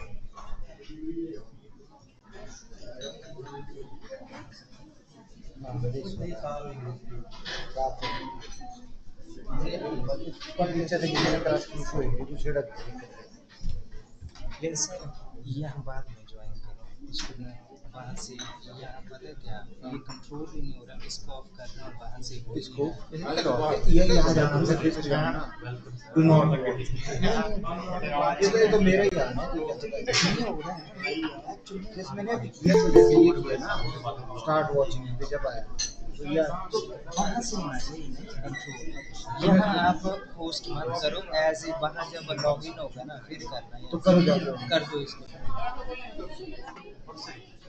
हाँ लीव द अब आपने ज्वाइन हियर करना ताकि फिर मैं वहाँ से अगर मान लो भी एक तो मैं सिस्टम में अपन कौन से एनी टेस्ट का नहीं ये मोटा नहीं नहीं क्या करना है इसको वो करप लगता है ना ज्वाइन दुनिया है का ये अब देखना ना मैं जब इसको बंद कर दूंगा ना मान लो वहाँ से पर एक भी है तब ये भी नहीं पर ये एक नॉट वाच कर दोबारा बंद कर हाँ क्या फील है ये तो मेरा ही है पर ये मेरा ही है हाँ चल चल जैसे नो मतलब ना तीसरा ना ऐसा आई देख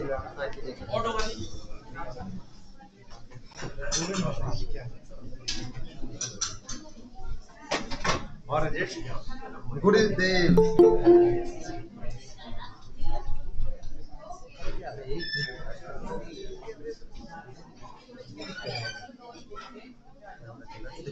कौन सी लोग है 36 है सर ना कोटला ना ना मुझे 36 है सर मुझे चलता ना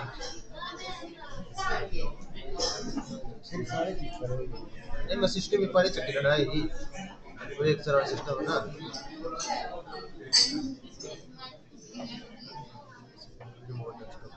बस विंडो चक्की लो सुनो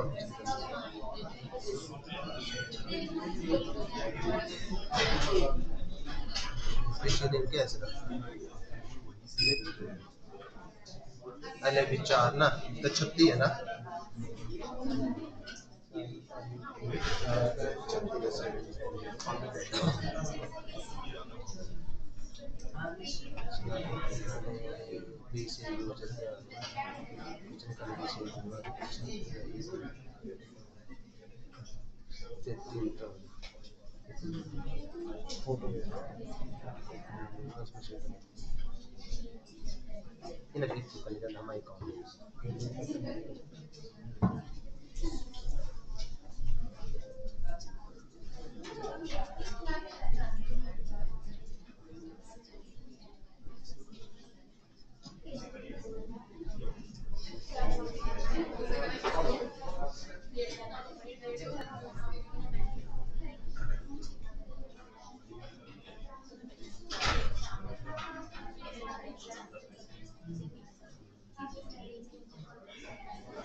नहीं कुछ छोटी पहले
बाकी वो बोला सारे आते हैं शेयर करते हैं किसको सुनाना अपने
Welcome once again to this two-day international conference. Now we are starting with our second keynote address.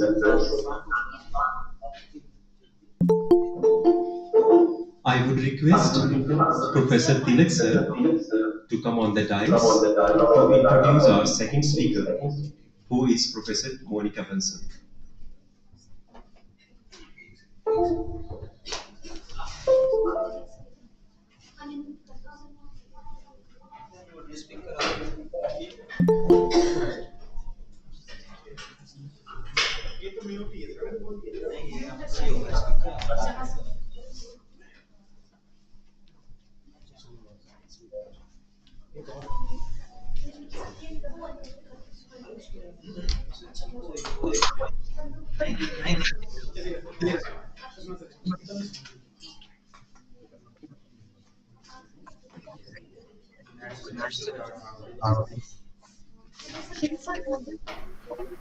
Hello ma'am आवाज सुन लीजिए मोनिका मैम की आवाज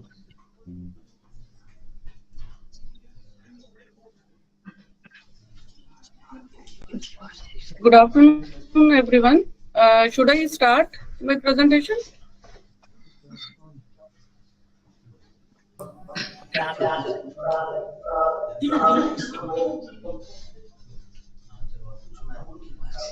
मैम आवाज आ रही Yes, है audible? please start. Okay, good afternoon, everyone. First of all, I would like to thank Honorable Principal Sir and Dr. Asha for giving me this opportunity to interact with such a wonderful audience. I'm going to present on the topic technology for sustainability, driving inclusive and responsible development. Let me share my screen first.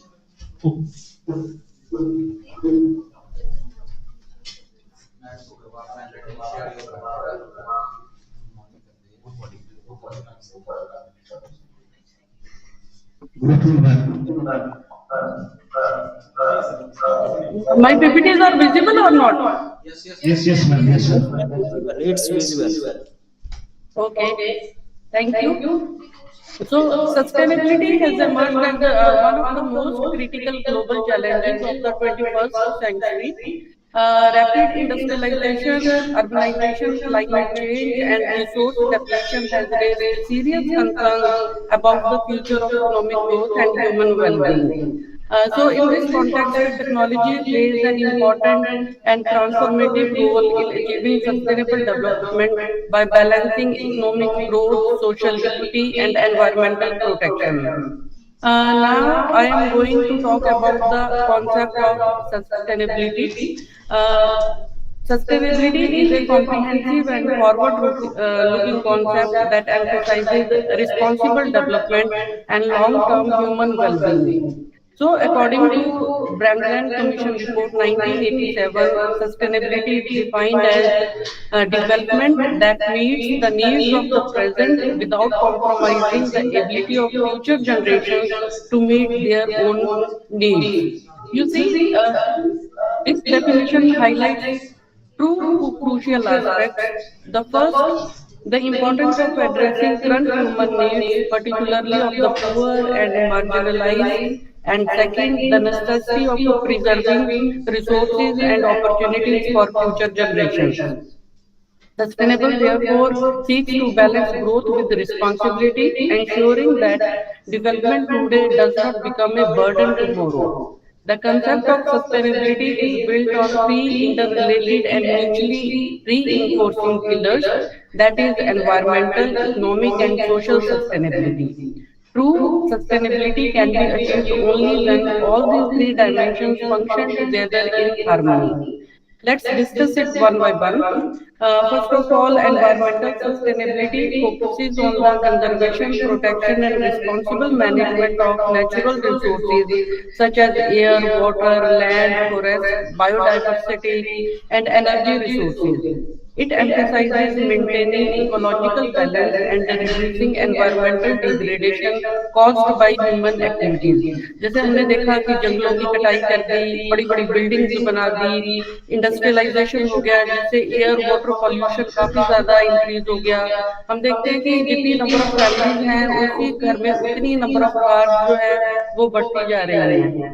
So, the key elements of environmental sustainability include conservation of renewable and non-renewable resources, a reduction of pollution and greenhouse gas emissions, protection of ecosystems and biodiversity, and promotion of renewable energy and clean technologies. So, unsustainable exploitation of natural resources leads to climate change, deforestation, water scarcity, and loss of biodiversity. Environmental sustainability ensures that nature's capacity to regenerate is not exceeded, thereby safeguarding the ecological foundation upon which all the economic and social systems depend. In the Indian context, initiatives such as renewable energy expansion, forest conservation programs, and pollution control measures reflect efforts towards environmental sustainability. And the second one is the economic sustainability. It refers to the ability of an economy to support long-term economic growth and stability without creating social and environmental harm. It involves efficient resource utilization, financial stability, innovation, and productivity while ensuring that economic activities remain viable over time. Key features of economic sustainability include long-term profitability and economic resilience, efficient use of resources and energy, promotion of sustainable industries and green jobs, reduction of economic inequality. So, an economically sustainable system avoids long-term gains. Uh, it means it promotes long-term gains and avoids short-term gains that result in long-term losses, such as environmental degradation or social exploitation. Instead, it encourages responsible production and consumption, innovation, and investment in sustainable technology. For developing countries like India, economic sustainability is particularly important as it seeks to balance rapid economic growth with environmental protection and social welfare.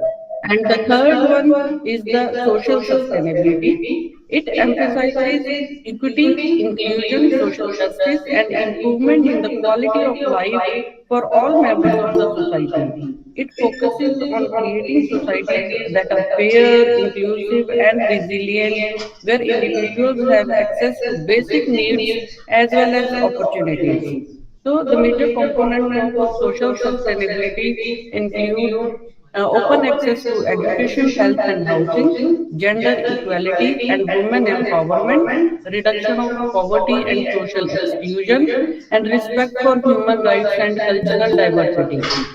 Social sustainability ensures that the benefits of development are equitably distributed across different sections of the society, including marginalized and vulnerable groups.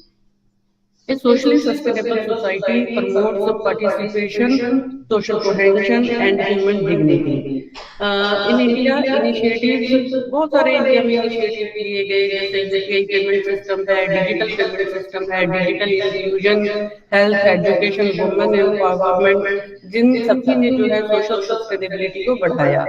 Indian initiatives में government ने बहुत सारी apps लाई है जैसे ई संजीवनी है, जैसे tele medicine की बात करें हम तो ई संजीवनी ऐप है, कोविन आरोग्य सेतु हेल्थ ऐप है या फिर आयुष्मान भारत के नाम से डिजिटल हेल्थ ऐप्स है जो हमारी हेल्थ को प्रमोट करने के लिए जो है ये सोशल सस्टेनेबिलिटी के लिए गवर्नमेंट इनिशिएटिव्स जो हैं लिए गए हैं। अगर हम ऑनलाइन लर्निंग की बात करें, अभी भी हम बैठे हैं वर्चुअली जो है मैं लेक्चर डिलीवर कर पा रही हूँ यहाँ से हमीरपुर में, तो ये भी एक टेक्नोलॉजी की देन है।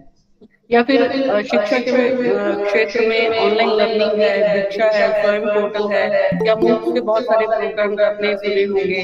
सारा कुछ जो है अगर हम आइडेंटिटी वाइज देखें, आधार से रिलेटेड कर दिया है। बहुत सारी ऑनलाइन ऐप्स आ गई हैं। डिजिटल पेमेंट सिस्टम में रेवोल्यूशन आया है कि बैंकिंग पहले किस तरह से चलती थी और आज की डेट में अगर देखा जाए तो digital payment system, UPI payment system जो है किस तरह से बदल गया है। So, if we talk about the interrelationship among these three pillars, they are deeply interconnected with each other. Like environmental degradation undermines economic productivity and social well-being, and economic instability affects social equity and environmental protection, and social inequality limits economic growth and environmental responsibility. Therefore, sustainability requires an integrated approach where environmental protection, economic development, and social justice reinforce each other rather than function in isolation. In the next section, I'll talk about the role of technology in sustainable development. Technology, no doubt, plays an important role in achieving sustainable development by acting as a powerful enabler, accelerator, and integrator of economic growth, social equity, and environmental protection. In an era marked by climate change, resource depletion, population growth, and social inequalities, technological innovation provides practical solutions to balance development needs with long-term sustainability goals. So, sustainable development cannot be achieved solely through policy interventions or behavioral change. It requires technological tools and systems that improve efficiency, reduce environmental impact, enhance transparency, and promote inclusive growth.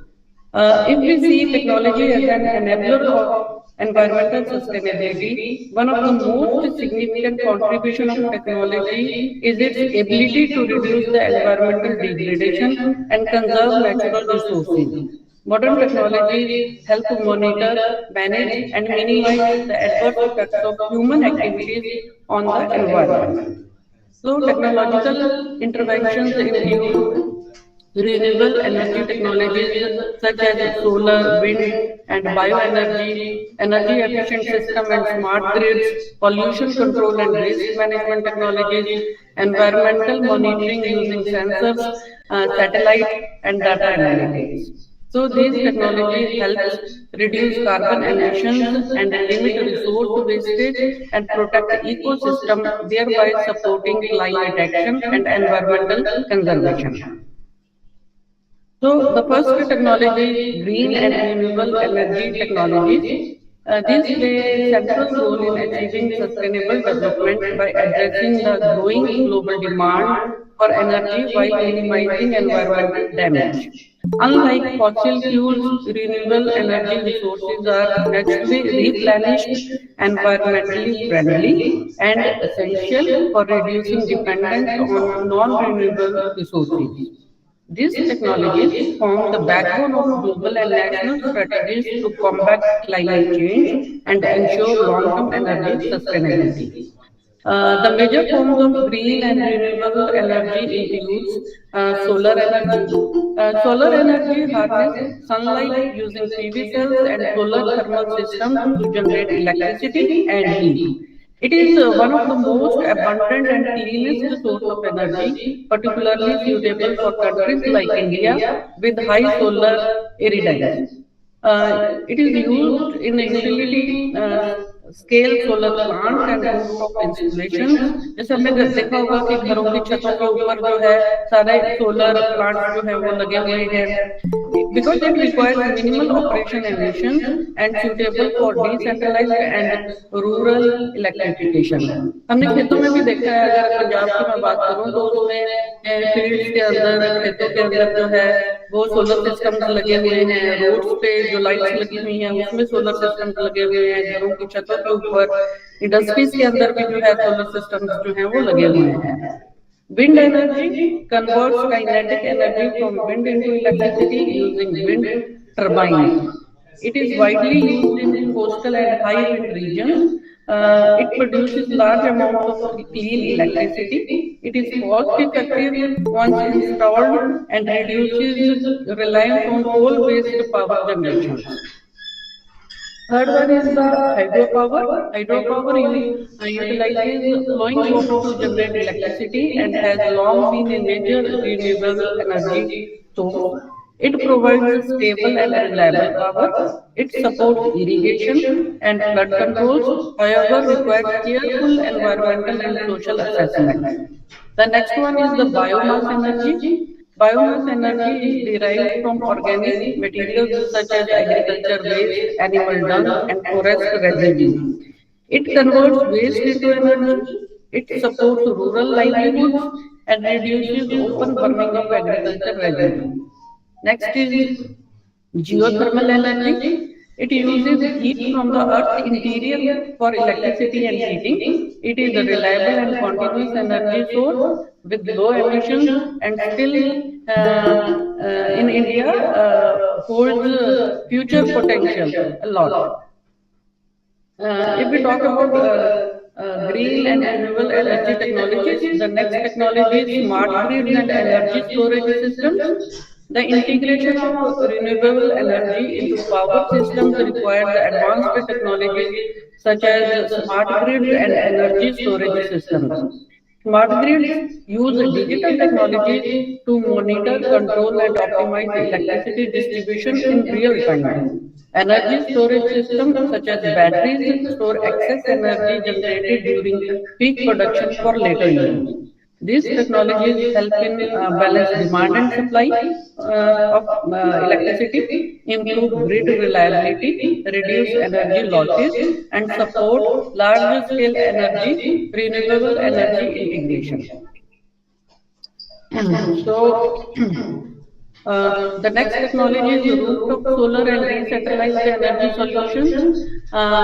It empowers households, institutions, and communities to generate their own electricity. Its key advantages include reduced dependence on centralized power plants, lower electricity bills for consumers, energy access in remote and rural areas, and promotion of community-based energy models.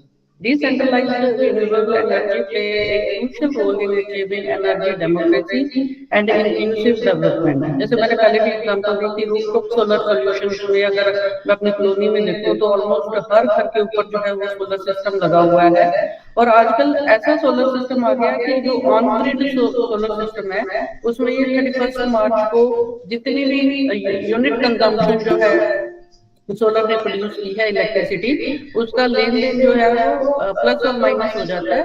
और ज्यादातर घरों का zero bill ही आता है, जितने मर्जी AC geyser सब चला लें फिर भी जीरो बिल जो है सोलर सिस्टम की रूफटॉप सोलर सिस्टम की वजह से आता है। तो in Indian examples of green energy initiative include National Solar Mission. This scheme was launched under the National Action Plan on Climate Change. The National Solar Mission aims to promote solar energy adoption across India through large-scale solar plants, rooftop installations, and solar innovations. It increased India's solar capacity significantly, also encouraged private and foreign investment, and positioned India as a global solar leader. Second example is solar parks in Rajasthan and Gujarat. आपने सुना भी होगा कि India has developed some of the world's largest solar parks in the states of Rajasthan and Gujarat, taking advantage of high solar potential. Bhadla Solar Park in Rajasthan and Charanka Solar Park in Gujarat. These parks demonstrate large-scale, cost-effective renewable energy deployment. The next scheme is Ujala LED programme. पहले आपने अगर याद हो कि हमारी generation के लोगों ने तो ये देखा है कि हमारे बचपन में येलो कलर के बल्ब लगते थे, 100 वाट का बल्ब है या 50 वॉट का बल्ब है। लेकिन Unnat Jyoti by affordable LEDs for all Ujala, that is Ujala programme promotes the use of energy efficient LED bulbs. It reduced household energy consumption, lowered electricity bills, decreased carbon emissions, and promoted sustainable consumption behavior. So, sustainability, what is the impact of green energy technologies? It is helpful in reduction in carbon emissions, energy security, and affordable and clean energy. SDG 7 जो goal है, which aims to ensure access to affordable, reliable, sustainable, and modern energy for all. They support universal energy access, cleaner energy systems, and inclusive and sustainable economic growth. So, to conclude this section of these green and renewable energy technologies, these are indispensable for building a sustainable and resilient energy future. By combining clean energy sources with smart system and decentralized solutions, countries like India can achieve environmental protection, economic stability, and social equity. These technologies not only address present energy needs but also safeguard the interest of the future generations.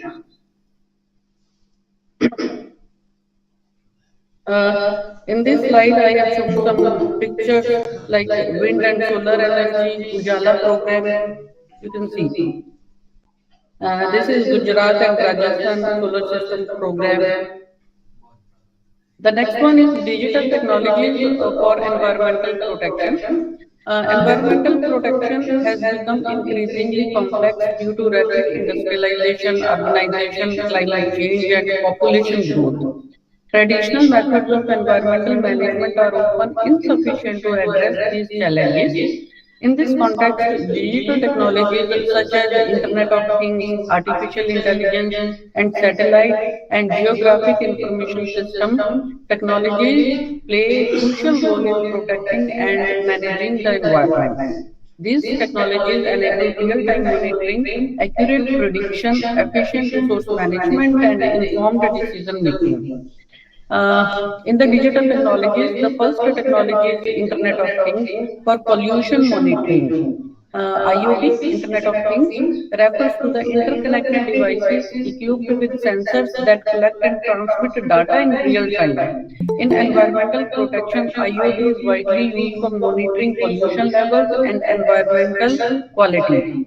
Key applications include continuous monitoring of air, water, and noise pollution, real-time data collection from sensors installed in cities, industries, and water bodies, and early detection of pollution spikes. IoT-based pollution monitoring system help regulatory authorities and policymakers to identify pollution sources, to enforce environmental regulations, and take timely corrective actions.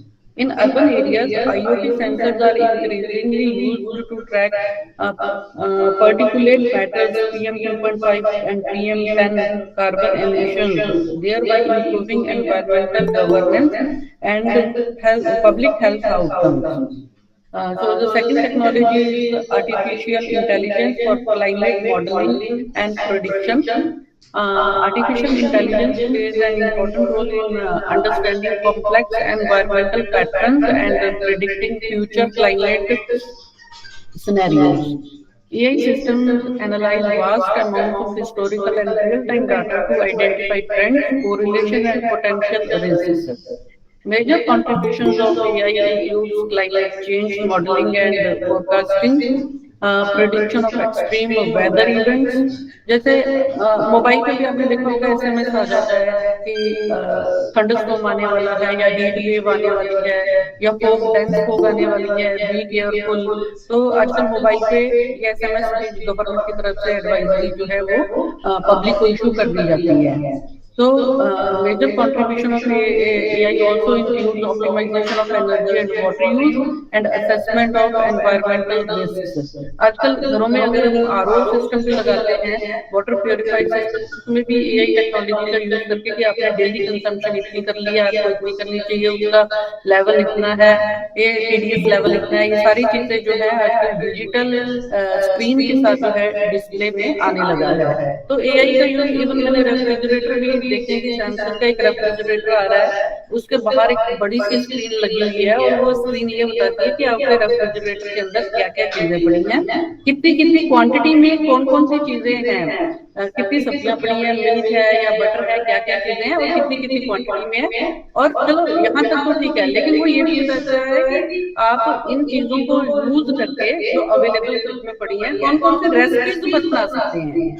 मतलब AI जो है unimaginable है। तो environment की अगर हम बात करें तो AI based climate models help government and institutions to design climate adaptation and mitigation strategies to improve disaster management, to improve the disaster management and support evidence-based policy formulation.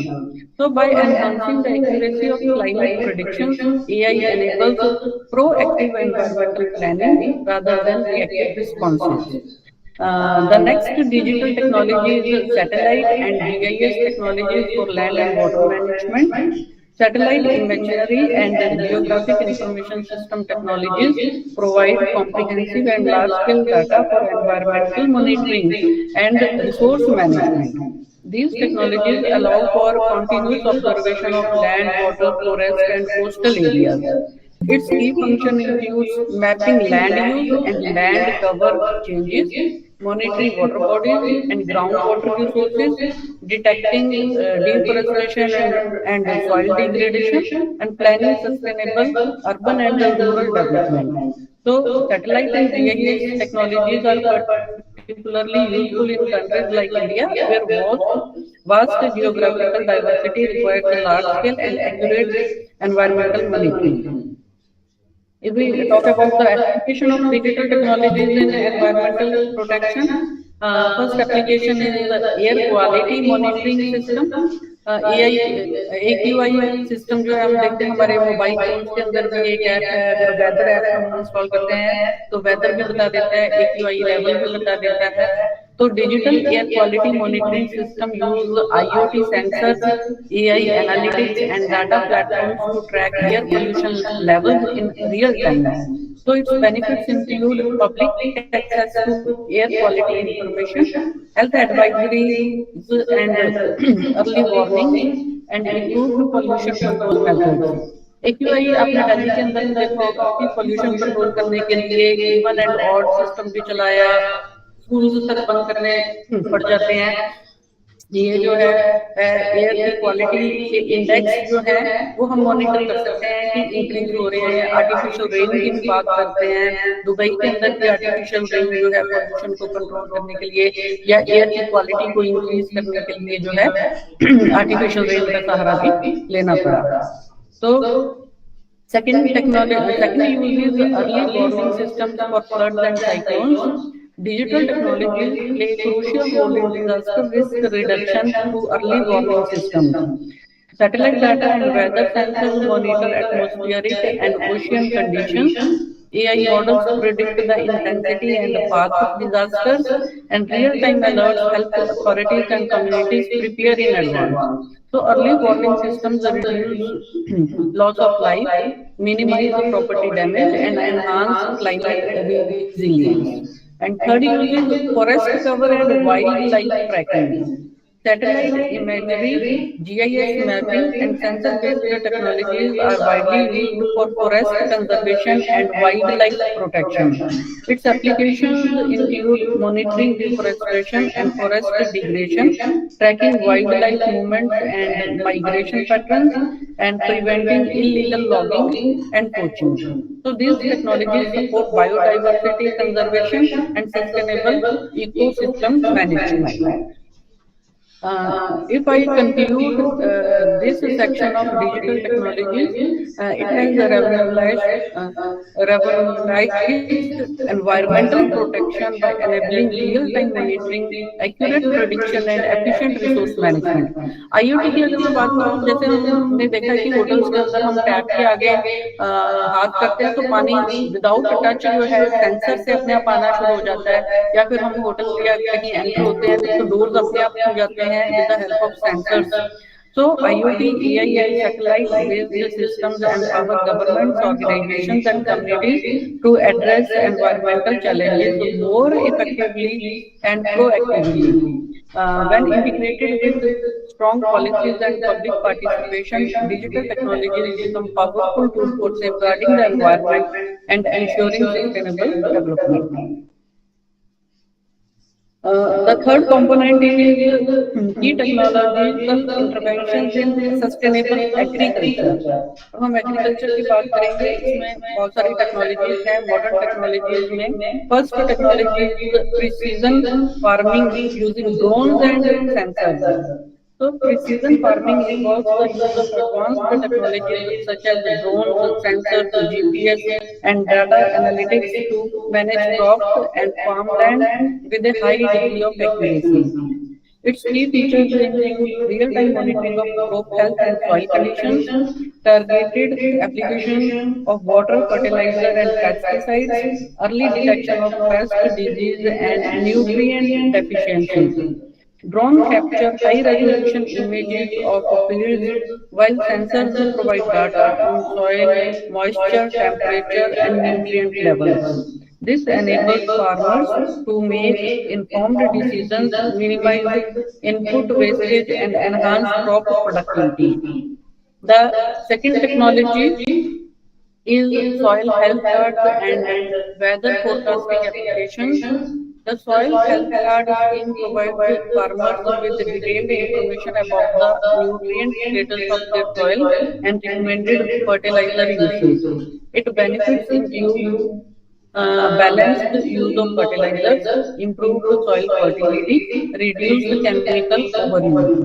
Weather forecasting apps provide real-time and location-specific information on rainfall, temperature, and extreme weather events.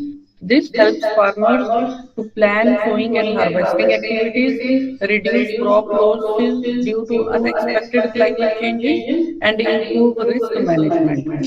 Together, soil health charts and weather apps promote resource efficient and climate resilient agriculture. The third technology includes AI-based crop advisory system. Artificial intelligence is increasingly used to provide personalized crop advisory services to farmers. AI-based systems offer crop selection recommendations, pest and disease alerts, irrigation and nutrient management advice, yield production and yield prediction, and market insights. These systems analyze data from satellite images, weather patterns, and historical crop performance to deliver timely and accurate guidance, even to small and marginalized farmers through mobile platforms. हमने घर में भी देखा है कि हम plants वगैरह जिनको गार्डनिंग का शौक है तो प्लांट्स वगैरह लगा रखे हैं तो उसमें भी ऐप्स हैं कि हम फोटो को स्कैन करते हैं तो वो प्लांट की प्रॉब्लम को बता देता है कि इसको क्या प्रॉब्लम है, कौन सा पेस्ट कंट्रोल जो है उसके ऊपर लगाना चाहिए, या अंडर वाटर करना चाहिए, ओवर वाटर करना चाहिए, प्लांट की ओवरऑल हेल्थ को इंक्रीज करने के लिए प्लांट को प्रॉब्लम क्या है वो डायग्नोज कर लेती है एप्लीकेशन और उसके अकॉर्डिंग जो है वो हमें सॉल्यूशंस प्रोवाइड करना शुरू कर देती है. So now, what are the Indian initiatives that are supporting sustainable agriculture? The first one is ENAM, National Agriculture Market. ENAM is a digital platform across India, enabling transparent and competitive trading of agriculture goods. It helps in online price discovery, reduced role of intermediaries, and better market access for farmers. By improving market efficiency, ENAM enhances farmers' income and promote economic sustainability. The second initiative which is taken by Indian government is Kisan Sukha app. This app provides farmers with a single platform to access information related to weather forecast, market prices, input dealers and advisory services, and agromet advisories. This app empowers the farmers with timely information, reduce uncertainty, and improving decision making. The third initiative is biotechnology for drought-resistant crops. Biotechnology also plays an important role in developing climate resilient crops varieties that can withstand drought, pests, and disease. And its advantages include higher crop yields under stress conditions, reduced dependence on chemical inputs, and enhanced food security. Biodiversity or biotechnology supports sustainable agriculture by improving productivity while adapting to climate change.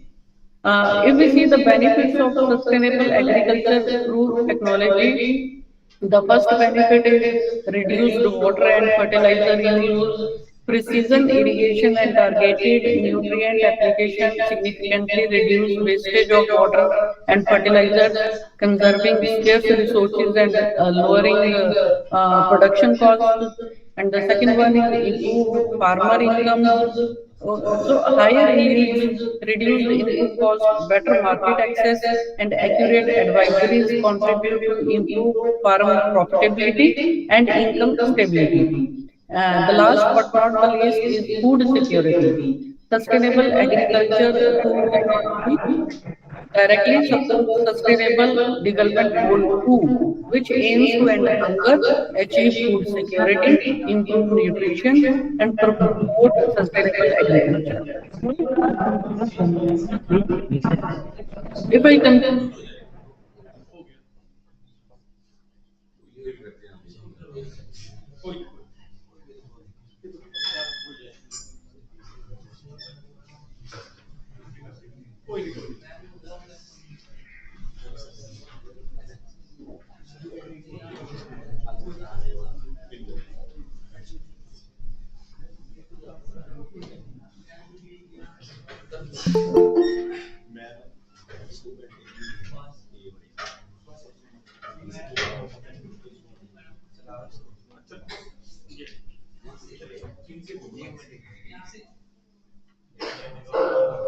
Ma'am, kindly unmute your mic.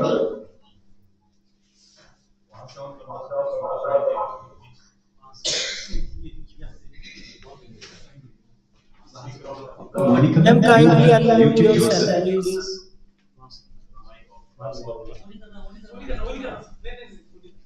Monika madam को message करो इसको। Ma'am kindly unmute yourself. Ma'am unmute करें अपने आप को।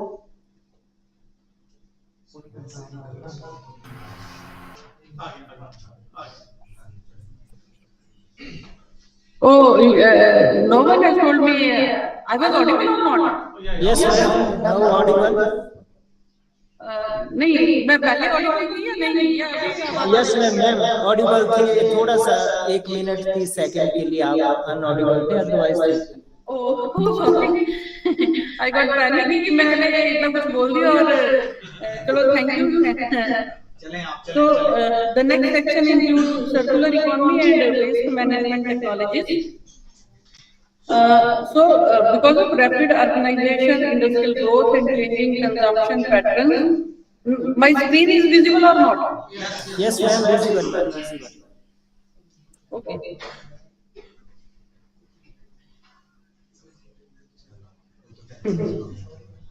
Rapid urbanization, industrial growth, and changing consumption patterns have led to a significant increase in waste generation across the world.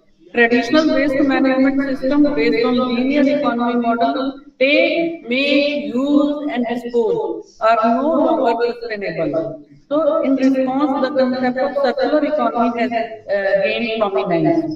A circular economy focuses on minimizing waste, maximizing the resource efficiency, and extending the life cycle of products through reuse, recycle, and recovery. RR. Waste management technologies play a crucial role in enabling this transition. It includes waste to energy technologies, recycling and upcycling technologies, plastic alternatives and biodegradable materials. And the examples of circular economy and waste management technologies include smart waste segregation system.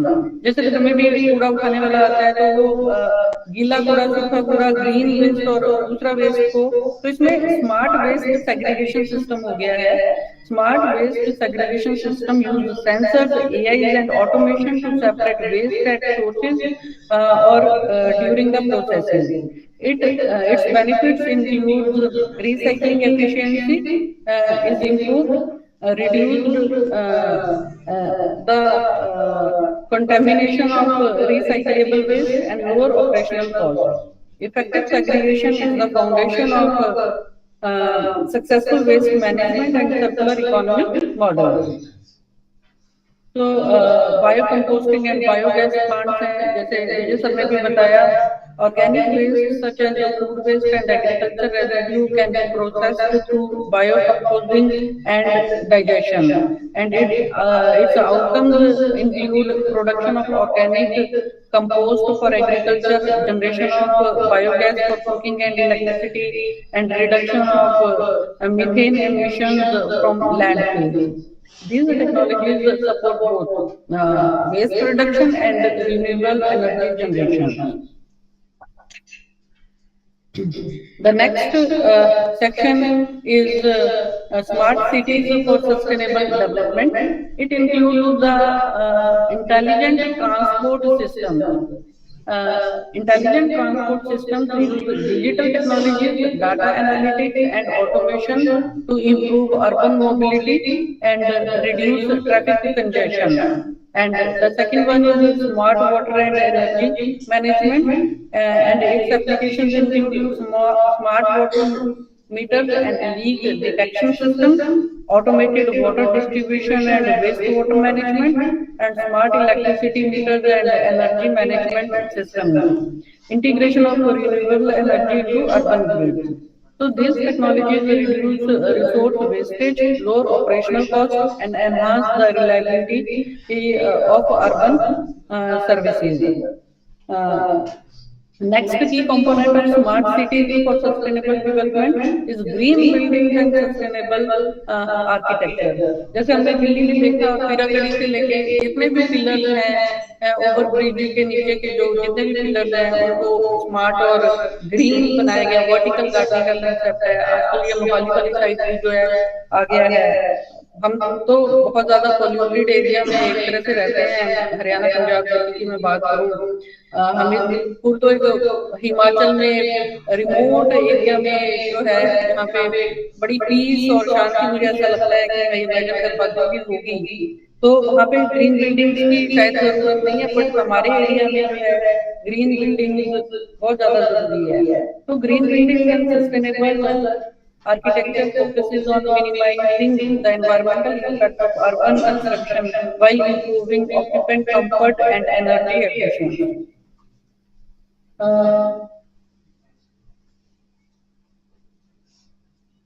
इसमें metro rail projects भी आ जाते हैं, smart city missions भी आ जाते हैं, और 5 मिनट्स हैं मेरे पास क्या अभी? Yes ma'am, yes ma'am.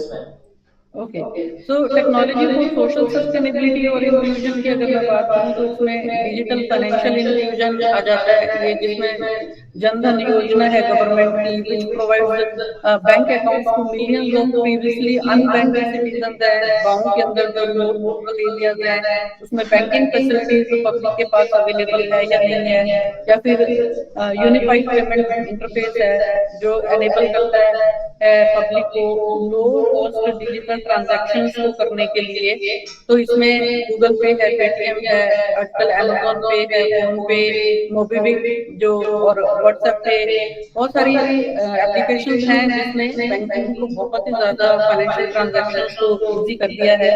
इसमें e governance and transparency platforms भी आ जाते हैं। तो e governance involves the use of digital platforms to deliver public services efficiently and transparently. तो its applications include online service delivery portals हैं, digital identification and authentication systems हैं, online grievance redressal mechanism है, जैसे ई दीक्षा app है, जैसे driving licence बनवाना है, कोई भी इस तरह की सर्विसेज अगर लेनी है तो उसमें ई दिशा ऐप है, या ई दिशा सुविधा सेंटर्स जो है गवर्नमेंट ने बनाए हैं, या स्मार्ट आईडी आइडेंटिटी कार्ड्स बने हुए हैं जिसमें बायोमेट्रिक है, हम डिजिटल आइडेंटिफाई कर सकें, ऑथेंटिकेट कर सके, और ग्रीवेंस रिट्रेसल मैकेनिज्म के लिए फीडबैक सिस्टम जो है वो आजकल ऑनलाइन हो गए हैं। या फिर online education and telemedicine है, जैसे मैंने पहले भी बताया कि ऑनलाइन एजुकेशन के लिए जो है मूव्स के प्रोग्राम है, स्वयं पोर्टल है, जहाँ पे बहुत सारी स्कीम्स जो है यूजी के लिए, पीजी के लिए, या बहुत सारे कोर्सेज करने के लिए ऑनलाइन प्लेटफॉर्म्स जो हैं दिए हुए हैं, या टेली मेडिसिन के लिए ई संजीवनी है, आयुष्मान भारत ऐप है। तो इस तरह से बहुत सारी ऐप्स जो हैं दी गई हैं ताकि हेल्थ केयर सर्विसेज जो हैं वो पहुंचाई जा सके, और जो ब्रिजिंग है, रूरल और अर्बन ब्रिजिंग जो है डिवाइड, उसको जो है किया जा सके। फिर कॉर्पोरेट रोल भी है, टेक्नोलॉजी सीएसआर एक्टिविटीज हैं, ईएसडी एक्टिविटीज हैं, उसमें भी डिजिटल प्लेटफॉर्म्स आजकल आ गए हैं जिनके थ्रू कॉर्पोरेट सोशल रिस्पॉन्सिबिलिटी जो है पूरा किया जा सकता है। तो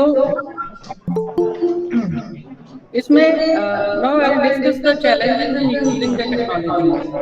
The one of the major challenges in using technology for sustainability is the high cost initiatives of adoption and digital divide है, cyber security and data privacy concerns है। टेक्नोलॉजी का यूज तो करते हैं, उससे फायदा भी है, नुकसान भी है। लोगों के बैंक अकाउंट से पैसा उठ जाता है, बहुत सारी लोगों को फेस करना पड़ता है कि पैसा किस तरह से ओटीपी बता के या किसी लिंक पे क्लिक करके उनके अकाउंट में से पैसा जो है चला जाता है, या फिर lack of skilled manpower जो है वो भी टेक्नोलॉजी है लेकिन उसको यूज करना जो है वो लोगों को नहीं आता। और last one is future trends in technology for sustainability include green hydrogen and clean fuel technologies हैं, carbon capture and storage, AI driven sustainability analytics and climate finance and sustainable fintech. So, to conclude, technology is not a substitute for sustainable values, but it is a powerful tool to translate sustainability goals into measurable outcomes. When combined with ethical governance, public awareness, and inclusive policies, technology can drive a just, resilient, and sustainable future. So, the last line of this lecture is sustainable development is no longer a choice, it is a technological and moral necessity. Thank you. Thank you all for patient listening. If you have any query or any doubts, you may ask, please.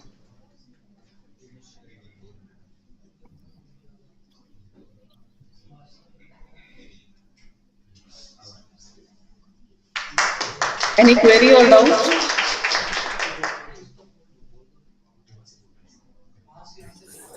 Thank you, ma'am, for your wonderful keynote address. Before thanking Professor Monica Vansal, ma'am, I would like to take the opportunity to introduce her to the audience. Dr. Monica Vansal is a highly academician, administrator, researcher, and thought leader with over 2 decades of rich experience in higher education research and academic leadership. Her journey reflects excellence in teaching, research, institutional development, and national building through education.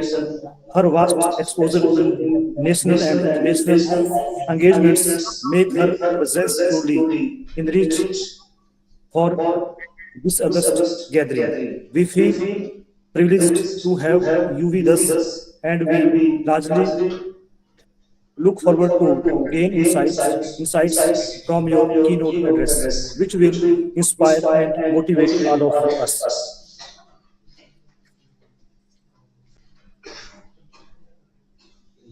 Thank you, ma'am, for your insightful and inspiring keynote address. We are truly grateful for your time, wisdom, and the clarity you brought to this conference. Thank you, Thank you, ma'am. sir. Thank you. Thanks a lot.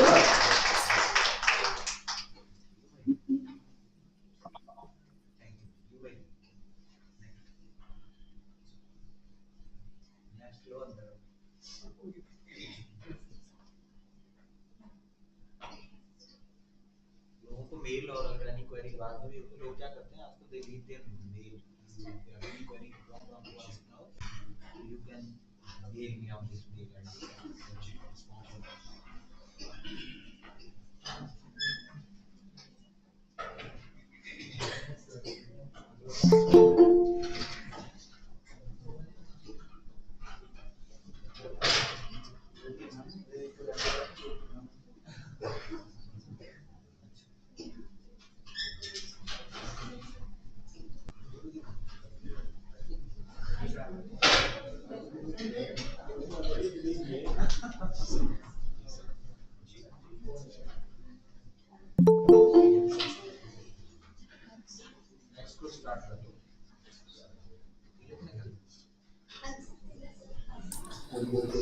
A very good afternoon to all of you.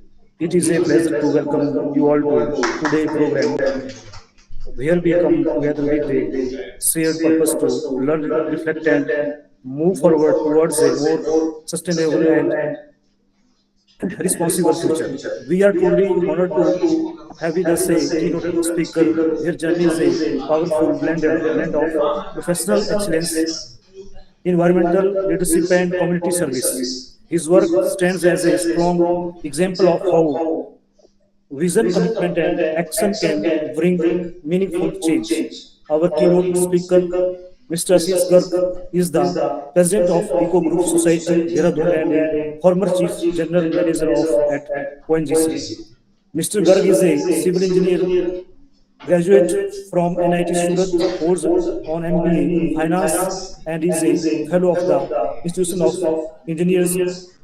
Over nearly 2 decades at ONGC, he led several landmark projects, including the development of the State of the Art Oil Museum at ONGC Dehradun, major drilling and gas pipeline projects He was the engineer in charge of Uttarakhand first green building, Green Hills ONGC Dehradun, and played a key role in transforming ONGC colony into a zero waste colony.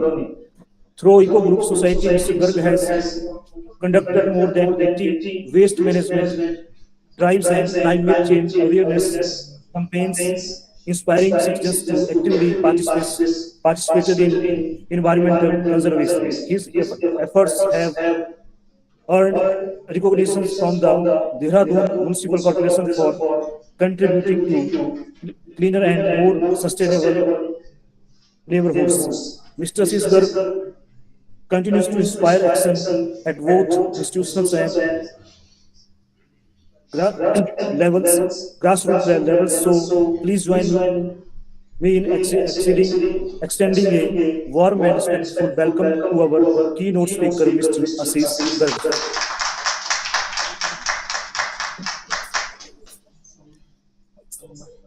Invite to Mr. Ashish Garg ji as the keynote speaker for our conference. Your insight and experience would be invaluable to our audience, and we would be honored by your presence. Thank you, sir. Thanks a lot for inviting me. And hope my presentation is visible and my sound is audible. Visible, sir, visible. Okay. And welcome you all students on this small presentation which I would like to give. And I will try to give this lecture in both languages. You can say English, and in English I'll use. So hope it's fine. So today my topic is a very burning topic of the, you can say, entire world, you can say. And we are witnessing so many changes. Obviously there are so many positive changes which are in form of development, economy. Our economy is growing, our nation is progressing very well on the path of progress.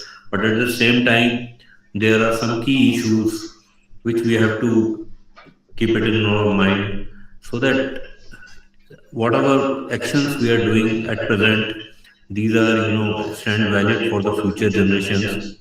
And the protecting of the nature has also become a big challenge. So how these are to be integrated into the path of development and progress, this is a very, I can say, complex and burning topic. So I would like to cover today this topic in a very short form and very simplistic language, which is called sustainability in everyday's life. See, sustainability is a very talked word today, but how far or how deeply we can understand this is also very important.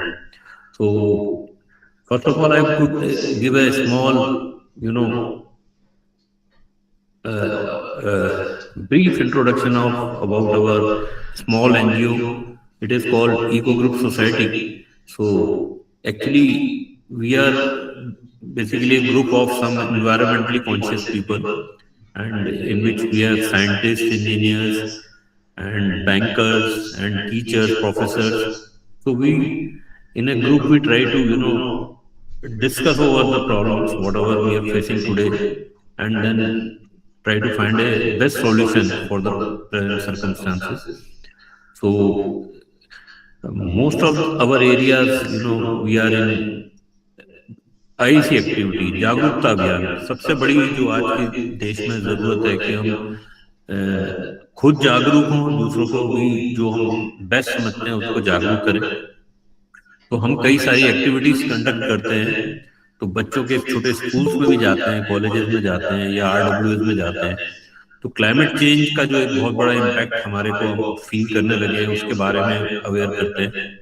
साथ ही साथ जो एक बहुत बड़ी problem है, जो काफी सरकार के प्रयासों के बावजूद या दूसरे कॉर्पोरेट के बावजूद, जो हमारा कूड़ा प्रबंधन है, सॉलिड वेस्ट मैनेजमेंट, और ये अभी तक एक बहुत बड़ा सिरदर्द बना हुआ है, चैलेंज बना हुआ है। So we try to do best practices, how we can improve our waste management practices and how we can dispose this with eco-friendly measures. Then tree plantation and enhancing and at the same time we are protecting greenery also, because you must be seeing that we are planting crores or lakhs of trees, but only 3 to 4% survival rate is there. So we check that also. Forest cover has also become very important. Forest fires are happening. So ultimately, we have to reduce our energy carbon footprint.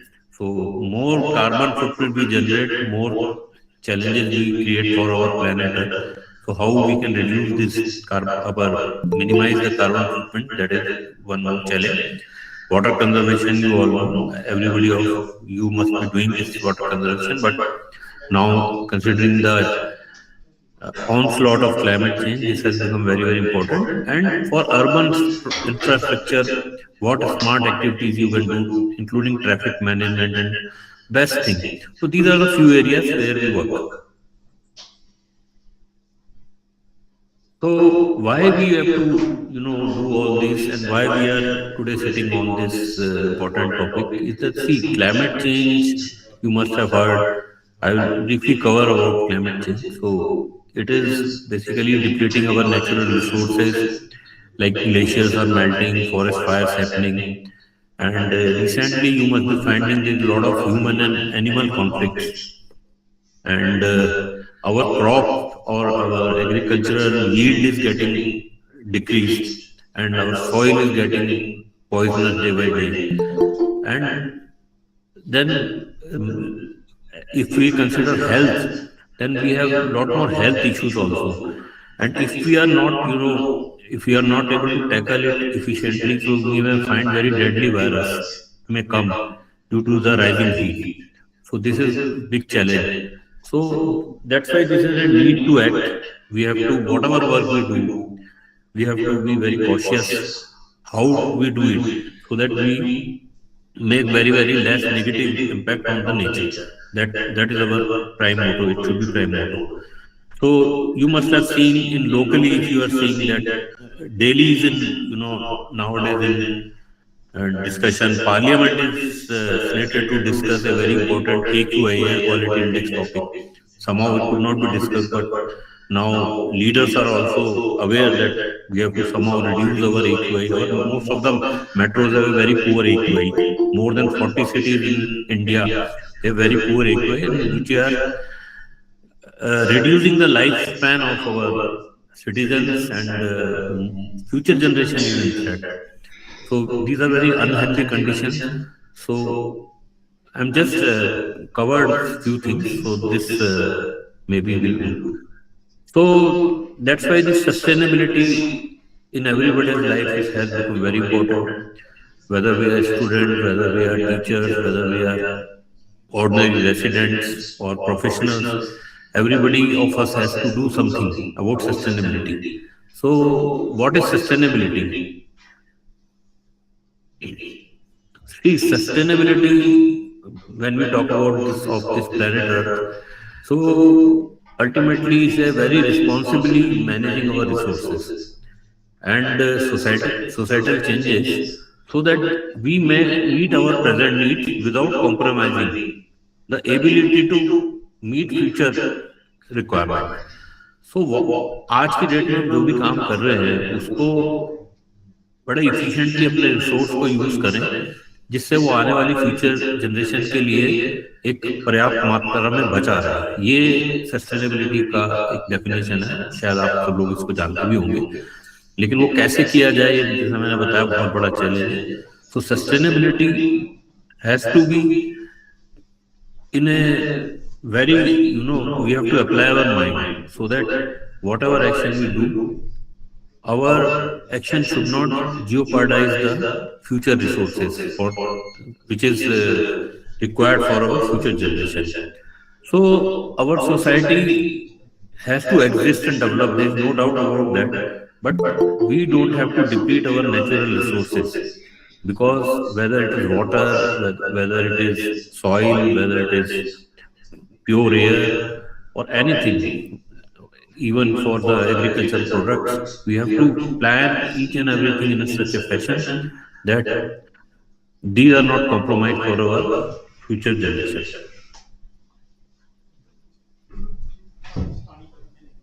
So, what concept of sustainability has been built on the notion that natural resources are earth are finite. So, see, any resource it is not finite. Though Mother Earth has given in plenty whatever resources what we are using today, they have given us in it has given us in plenty. But these are not infinite. That you keep on utilizing in any quantity, they will remain finite.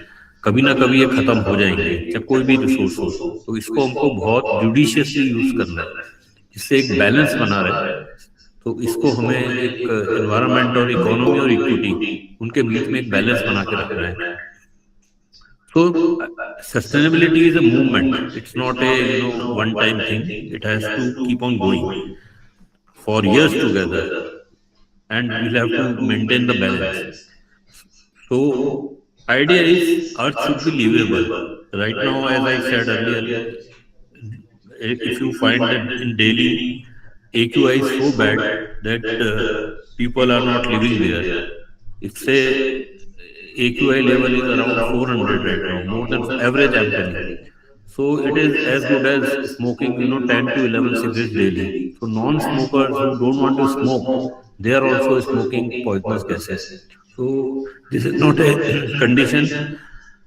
we cannot say it's a livable condition in Delhi right now.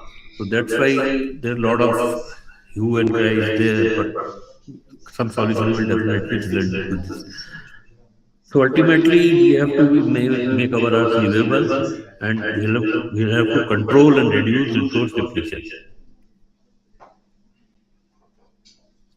So this is a matrix, if you can see in a very simple language. We have three E's: environment, economy, and equity. So it's not only you have to look only towards equity, economy or equity, or I will say it's not only we'll have to only protect environment. We have to at the same time our economy should also grow, and it should be socially equitable. It's not there should not be disbalance. So if you see three circles, so sustainability will be achieved only when all threes are properly balanced. So this is the importance of sustainability.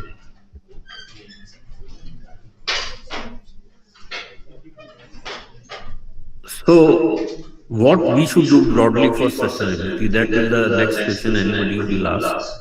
So as I said, first is we have to protect our natural resources, whether it is conserve water, energy, whatever energy through fossil fuels we are getting mostly energy, coal, oil and gas. Then from agricultural land, which are giving us food and any kind of natural resources, we'll have to ensure availability for future years. So these are our rare earth minerals are there right now. So all everything we have to whatever natural resources we have to use it very judiciously. Then another threat which is looming large is climate change. So you must be noticing that our earth is getting warmer day by day, and because of that lot of changes are occurring, our natural resources are also getting depleting. So somehow we have to mitigate this climate change, and there are solutions. Around 197 nations are discussing every year about various impacts, in which India is also a partner, but Europe is also a partner, but unfortunately US under the leadership of Bill Clinton, Mr. Trump, Donald Trump, they are exiting. They have exited this climate change COP conference of parties meetings are there. So this is a very bad precedent for us. So climate change is a problem which will affect entire global nations. So we'll have to join hands and do whatever we can do in terms of financing and technology. So ultimately thrust will be for mitigation of climate change that we reduce dependence on fossil fuels because they are heating up that atmosphere. Like coal, gas, oil. This we have to reduce consumption, and we'll have to go for renewable energy like solar, wind, and hydrogen fuels, and EVs are coming, electronic gadgets. I mean, some kind of all these renewable sources will have to utilize, and we are utilizing. We are moving very good in this achieving those targets.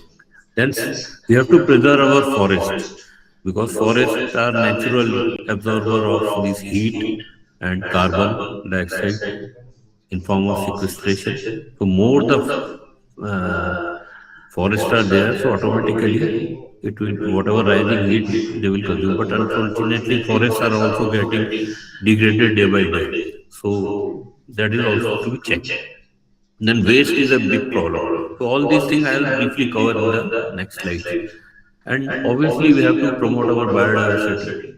So these three things we'll have to broadly do for sustainability right now.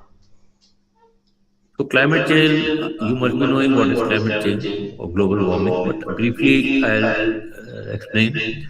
See, we are getting sun rays from our sun daily basis, and these are getting reflected, but only 30%, if you see the left hand side, 30%, if you see that 30% are getting reflected back to space.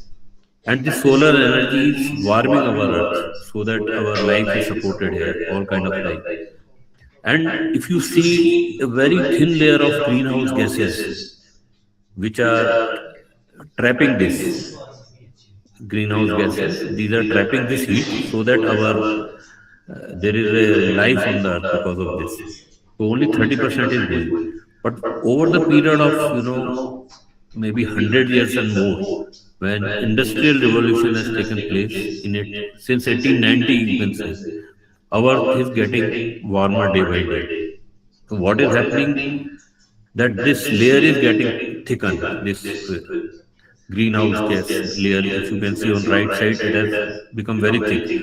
So whatever energy which was 30% going to space is now very less energy is getting transferred into space, and everything is getting trapped here. And this is warming our earth.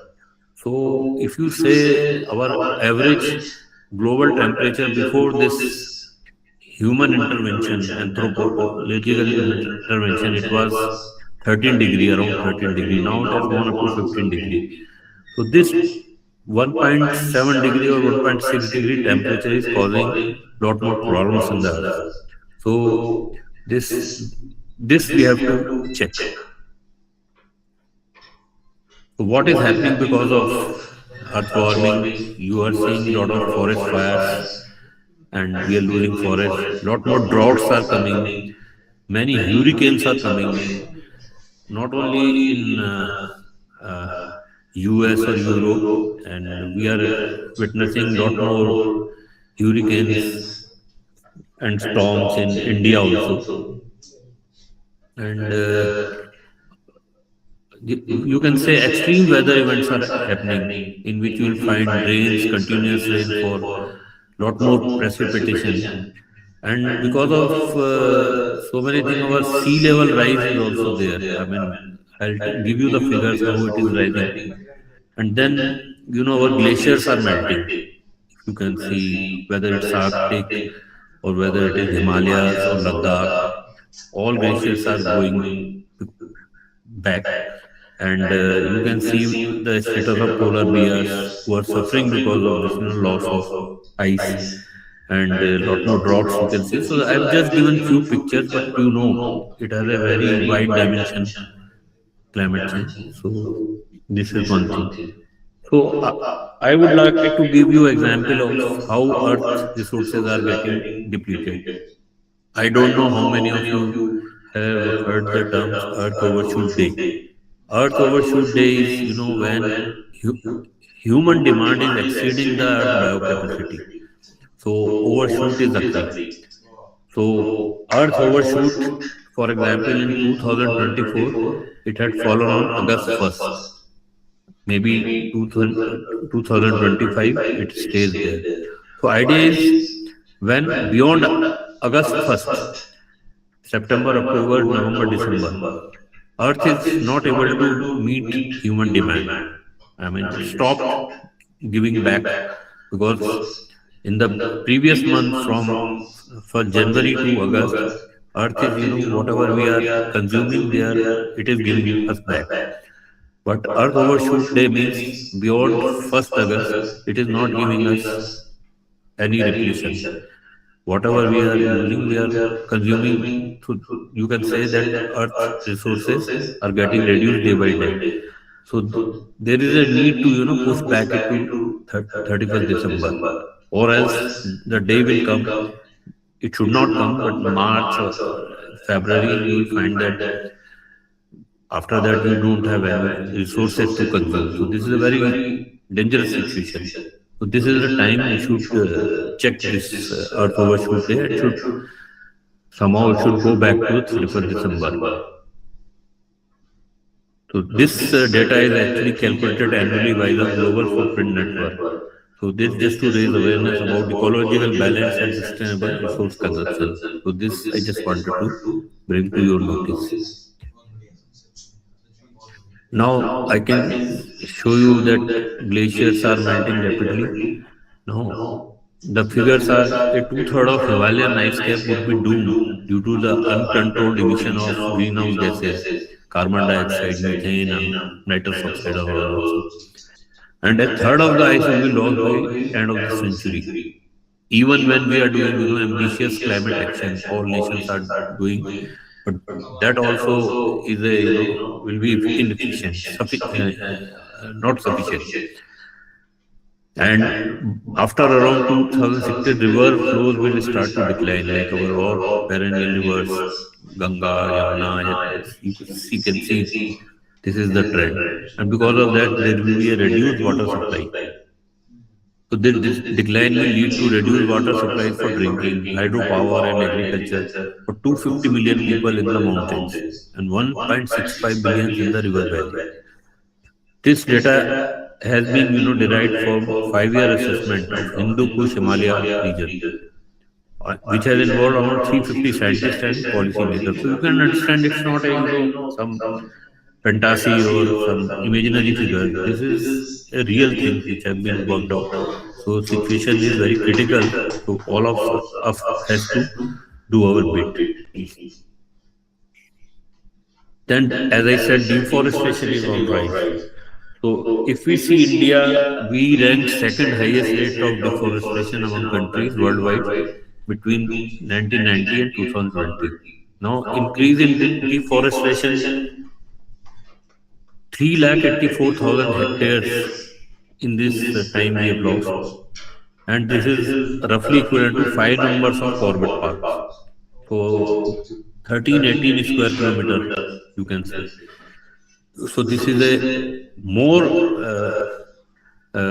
forest you lose, more you will have less carbon sequestration or carbon absorption. So it will contribute to global warming more. And we are using we are losing in a big chunk of wildlife also due to reducing forest cover. Now, as I was saying, there is a if our temperature keep on rising, so there will be next pandemic. We have seen COVID, and the Delta virus was so dangerous. I mean, we lost so many our colleagues, our near relatives, and all. So next pandemic may not be very far away because glaciers are melting, and because there is a negative temperature, lot more viruses are buried right now. But if these glaciers melt, so we may have some very dangerous fires, far, far dangerous than COVID. So, like one is predicted by scientists is zombie virus. So, right now, for last 48,500 years, it is frozen in Arctic. But suppose if glaciers are melted, so they are warning it will start a deadly pandemic. So, what I'm trying to say that in all the field, this is a very huge, big challenge for us to do something about fighting climate change. Now, as I said that we are losing, rapidly wildlife, birds, amphibians, reptiles. So these are declined by an average of 73% globally between 1970 and 2020. You can see more than two-thirds we have lost, and it's a very deepening crisis. And freshwater species they have hit hardest with the average decline of 83% in 2020 and 85% in 2025. So this is the data from World Wildlife Fund report in October 2025. You can check. The situation is very serious in this respect. Now, another giant is a global giant we can call a plastic waste. You all know everywhere, even I'm not surprised in near Hamirpur where you are there, you must be finding a lot of plastic waste there, and it's increasing day by day. And if you see globally, it will be tripling. Whatever global waste is available today, it will triple by 2060 if something is not done about it. And India, if you say, we are generating 9.4 million metric tons plastic waste. So it is piling in landfills, and you are seeing lot more plastic waste or other waste mountains everywhere in all the cities. And government is trying to do it and dispose it, but because of lot more generation, it is increasing day by day. So some cities are doing very good job. So, but the requirement is all cities must do, and this will not be done by only government. I mean, societies and citizens, every one of us has to contribute for the reduction of waste from our home and commercial complexes, whatever it is.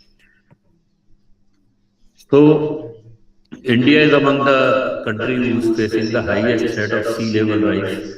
Sea level is by centimeter because glaciers are melting, and also seawater is getting warm, and we are losing land. Our coastal cities, we are losing land, and not only losing land, our soil is getting saline because of saline water, and it is getting wasted. So this is also a big challenge for the coastal cities, because of sea level rise. So these are the few examples which I have given you about climate change. And we are food waste is increasing. You can see around yourself that we are wasting a lot of food, and at the same time there is a hunger. I mean, lot more people are is not able to eat the food, and we are wasting. So you can say global food waste reached 1.05 billion tons in 2022. So each person is wasting around 80 kg waste on annual basis. So impact is around one trillion dollars economy. You can see. So this is one fifth of all this food available to consumer. Whatever is available is going into the waste. So we have to reduce food waste also. This is also a requirement. Now, infrastructure, what is happening, whatever infrastructure we have created, power plants and all, roads and all. So because of this climate change, we are seeing havoc. Himachal Pradesh, Uttarakhand have seen in this monsoon what kind of infrastructure we have lost. So what happens, we build and then we again lose it because of global warming. So we have to start building climate resilient structure. This was, see, Sikkim, we have one total power plant was washed away. 1200 megawatt. You can see this figure that entire 1200 megawatt power plant has been washed away. Now, again, we'll invest into it. It will take a lot of time. We are losing electricity for that time, and we are investing a lot more money. So any new project has to be very climate resilient now. So these are the things which we'll have to see. This is the image from that power plant, so I will not go into this. So now you will ask what has to be done. So see, at home what we can do, we can start energy conservation. We have to start at our home. Government is giving a lot of subsidies now for rooftop solar and water heaters. I believe in Uttarakhand it is there. I believe in Himachal it must be there. Central one subsidy anyway is there.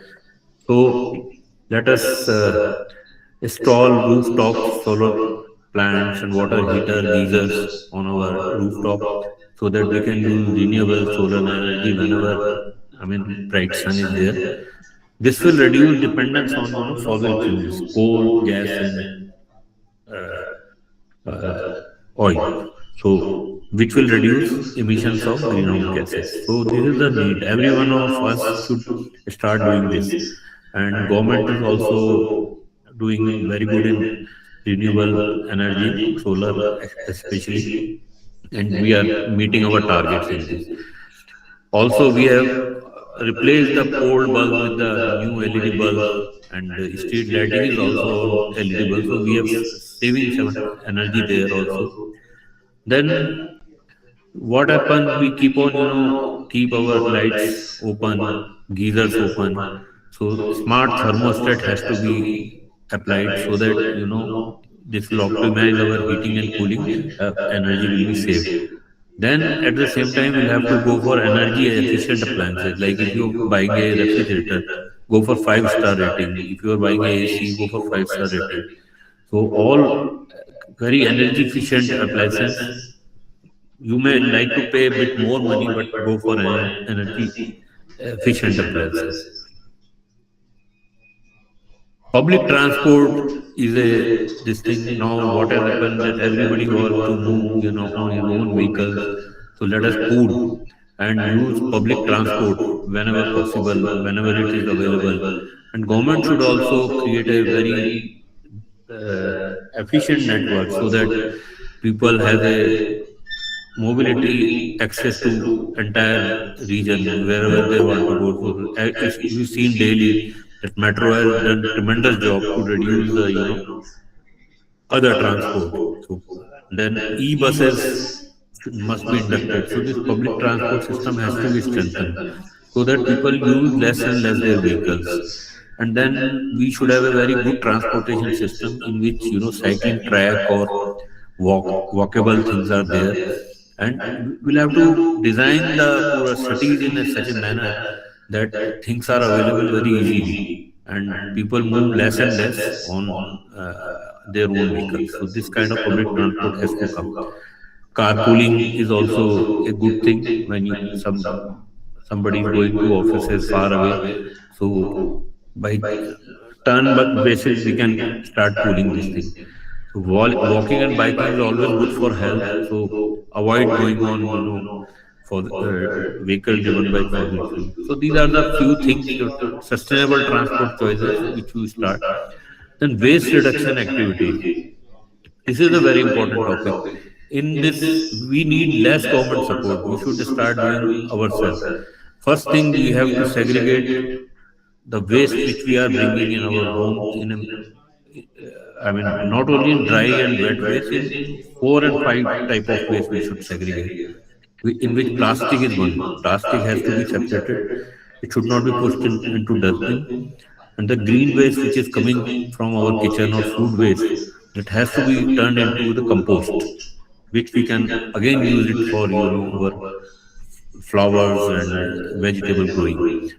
And whatever plastic waste which or another kind of dry waste which is recyclable, we'll have to make some arrangements through municipal corporation or some NGOs that we give it to them so that that goes for recycling and again comes back. This will not only help us reduction of the waste and dustbin, but it will start growing our economy also. Our GDP will also increase if we go for recycling. It is called circular economy. Right now we are into a linear economy. What we do, we buy, use and throw. Whereas circular, whatever we are buying and using again goes back for recycling. So it's a circular economy. So these are the things we have to do. Then upcycling and reuse is also there. Then mindful consumption. Let us not, if we have money, let us not buy everything and start, using and wasting. Let us apply our mind. Need basis we have to purchase and use it. So this is the idea. So this waste which we are showing and whatever landfills are, but mountains are increasing day by day. With this strategies, I hope I mean, we can reduce this thing.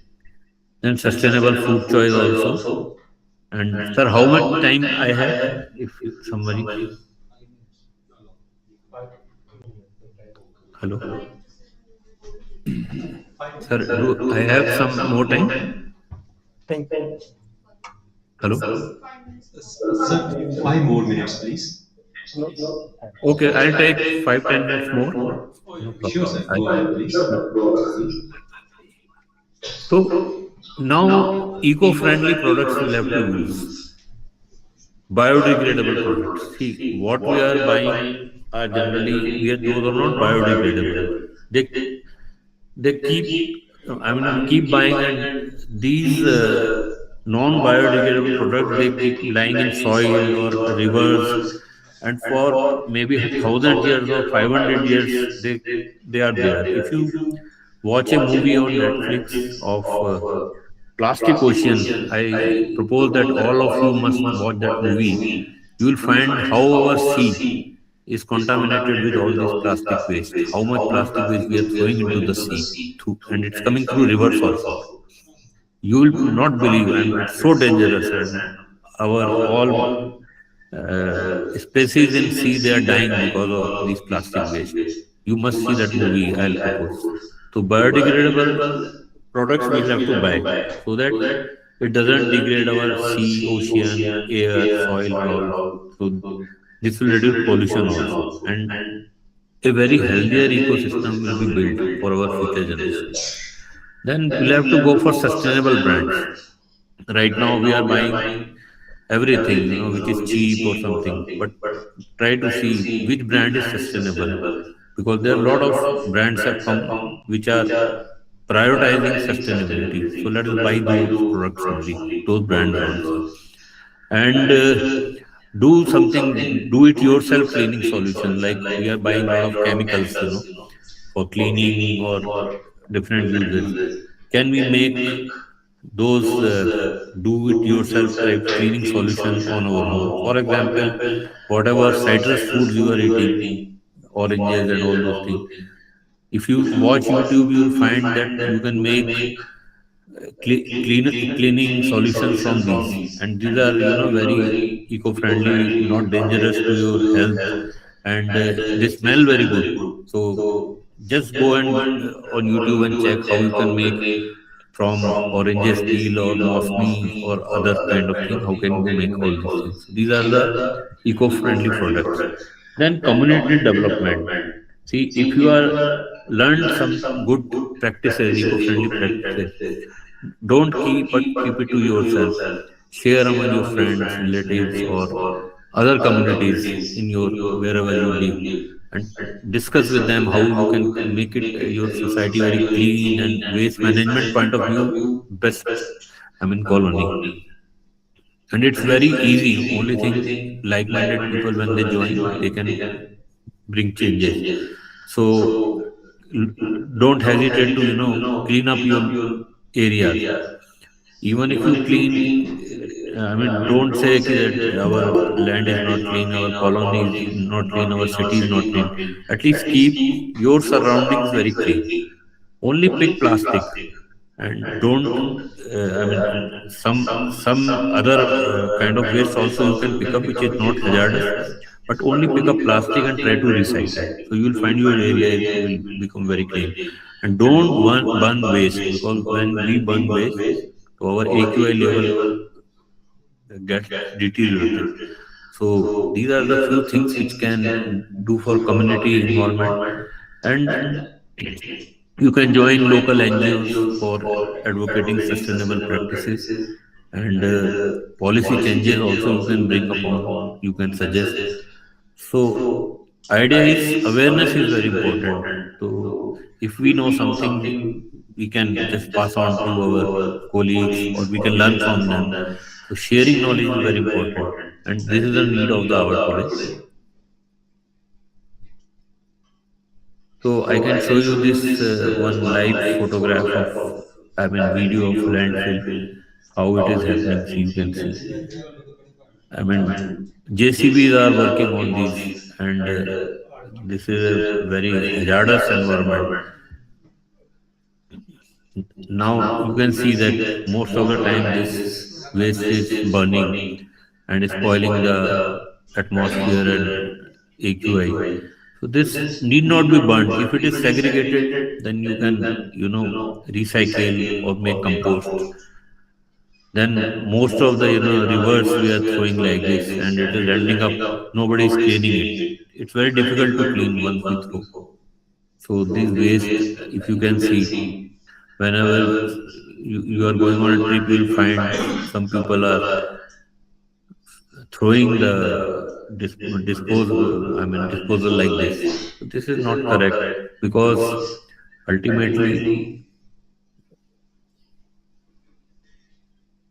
these animals, these innocent animals, they are searching their food from this plastic waste and eating it, and they are also getting, sickness and dying because of this.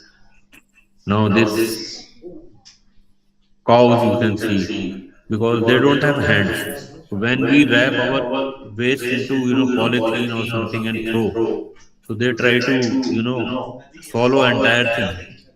And there was a news in Dehradun Jagran 1 year back.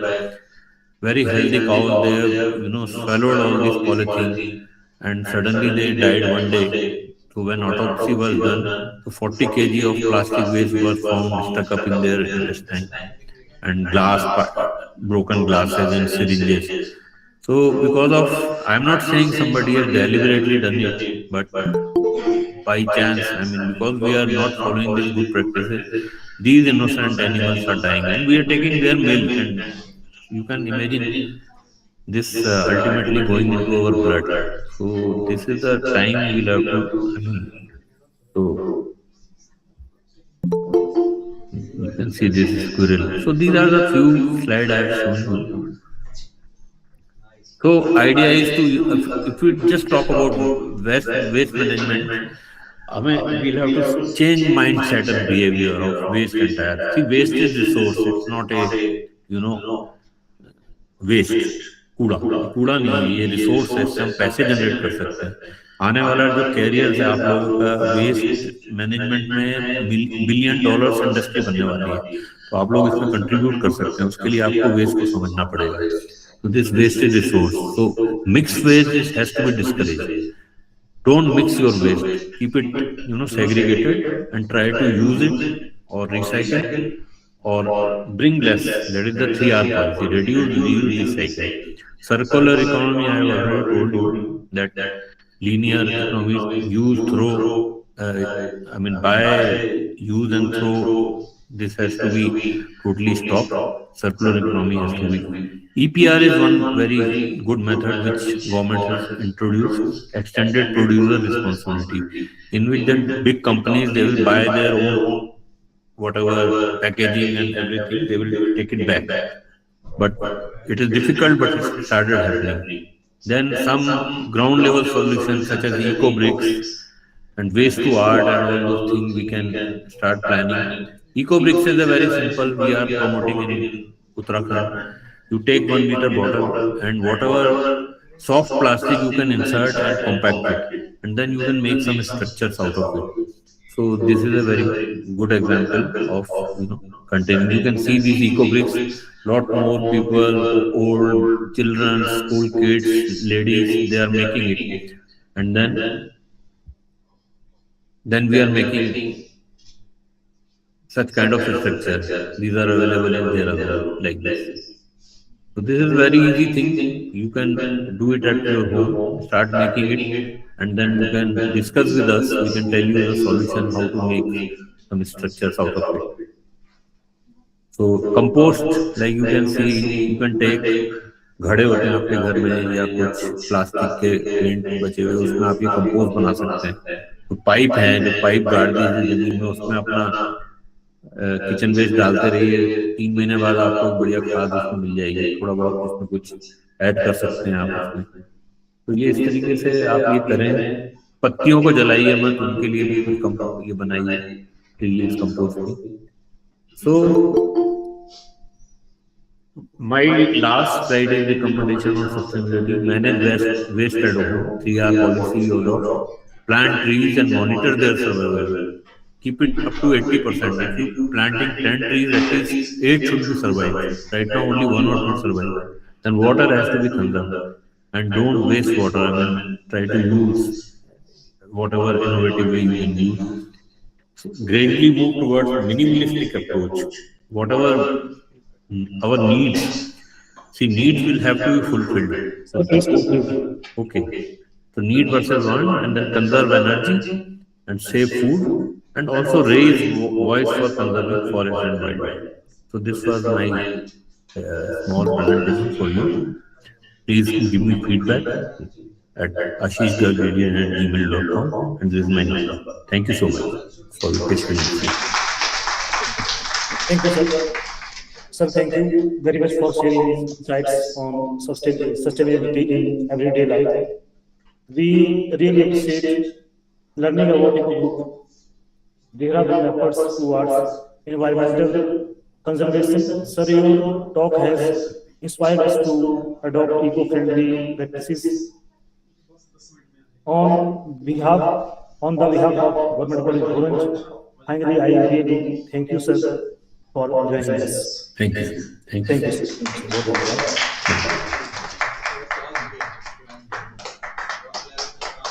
बहुत धन्यवाद. ये participants ध्यान देंगे कि अब हमारा lunch break रहेगा 2 बजे तक, और 2 बजे के पश्चात हमारा जो है नेक्स्ट टेक्निकल सेशन और टी नोट एड्रेस आरंभ होंगे, तो 2 बजे तक लंच ब्रेक रहेगा. तो 2 बजे के पश्चात हम फिर जुड़ेंगे. धन्यवाद. Thank you, Tilak sir. So after inaugural address, after inaugural session, we have seen 3 brainstorming keynote addresses. Now we are proceeding for lunch, and we will be back here by 2. We have another keynote address, so we are going to start that keynote address sharp at 2. So we are proceeding for lunch break. I request everyone here kindly to assemble in this virtual classroom again sharp at 2. अपने staff member को lunch के बाद सीधे यहाँ एक बार announce कर दो, लोग जैसे लगता है जैसे सर मैम से फिर भी बात कर लेना ना कि 2:15 इसको हम नहीं कर रहे हैं बिकॉज़ आपको बोल रहे थे वो कि आपने ऑन किया है. क्या मैंने कर दिया था. आपको दूसरे जब मैं उनको बोल रहा हूँ कि उनको हो रहा है जैसे वो बोल रहे हैं कि यू हैव टू या दिस कॉल करो या दिस कॉल करो, आप करिए जैसे कोई को तो मुझे क्या बोला आपने वेट किया तो क्या होगा मेरे काम करने से थोड़ा मैं लेगी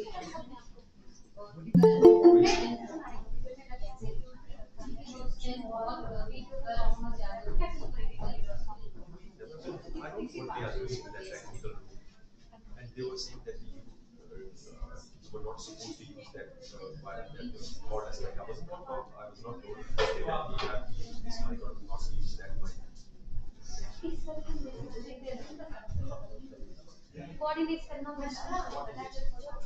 They said that you did it because you were students for Saraswati Vandana. They climbed on the stage and they have done something to the wires.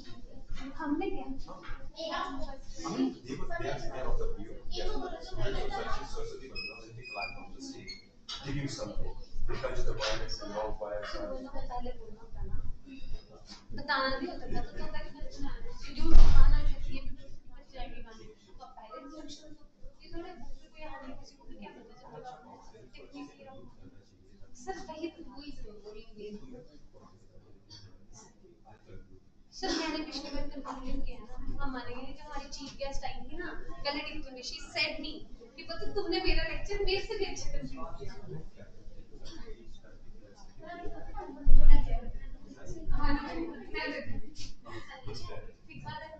एक मैसेज फिर काम रोशन भारत के सब स्मूथनेस नहीं इधर आ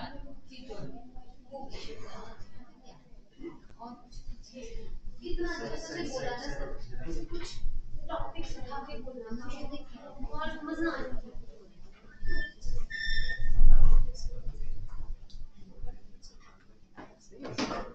अगर आहे हते की करतो था यहाँ तो ना ये दिखा यहाँ तो ना रिमूव नहीं अनपिन करना चाहिए. सोने हाँ हते करना ये तो कर भी हां ये निकलना शुरू है या अपना अपना अपना पूरा ये एक मिनट मैं तो देखो ना जो ये है ना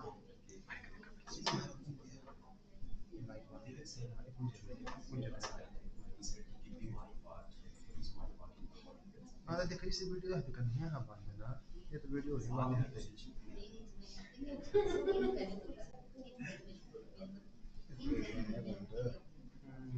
अगर वीडियो बंद करता सारे बंद कर देना ये नहीं हो रहा है मैं कौन सा होगा बंद कर बंद हुआ नहीं वैसे ऑन ही है ना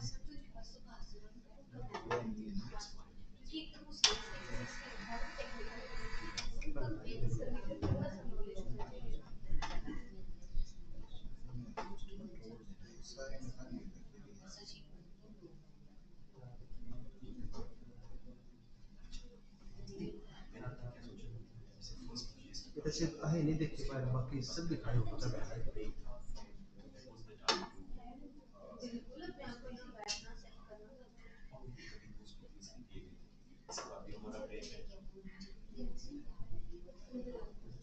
बंद करता हूँ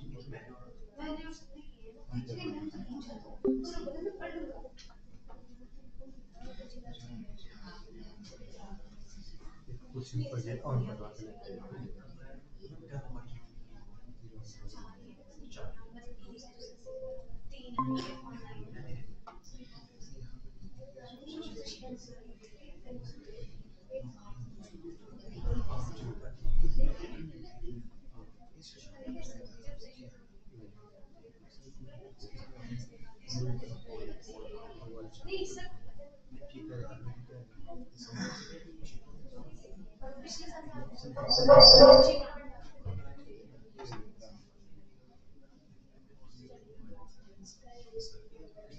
ये जो है ना ये वॉच की है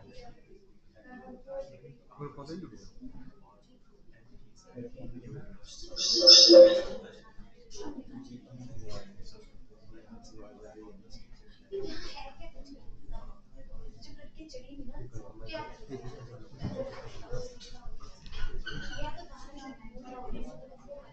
नहीं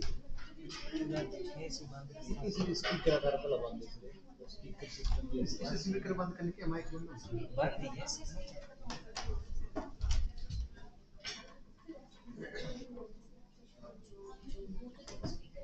हाँ बस इसलिए हुआ जब इस पर आओ जल्दी सारी वॉच टीवी पर हाँ एक मिनट टीवी जब थे टीवी पुरानी आवाज है इस पर भी आ गया इसे मैं बंद कर दूंगा नहीं करो कल की आ रही है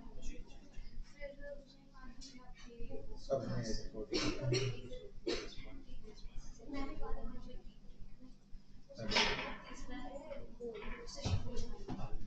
hello hello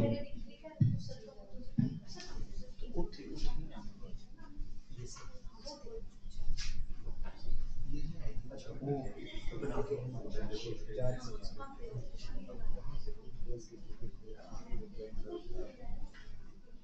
Sandeep sir join मैं लेते बोला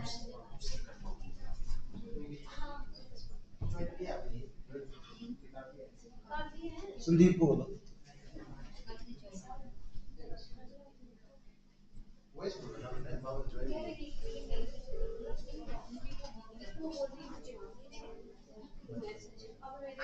अच्छा आप बोल रहे थे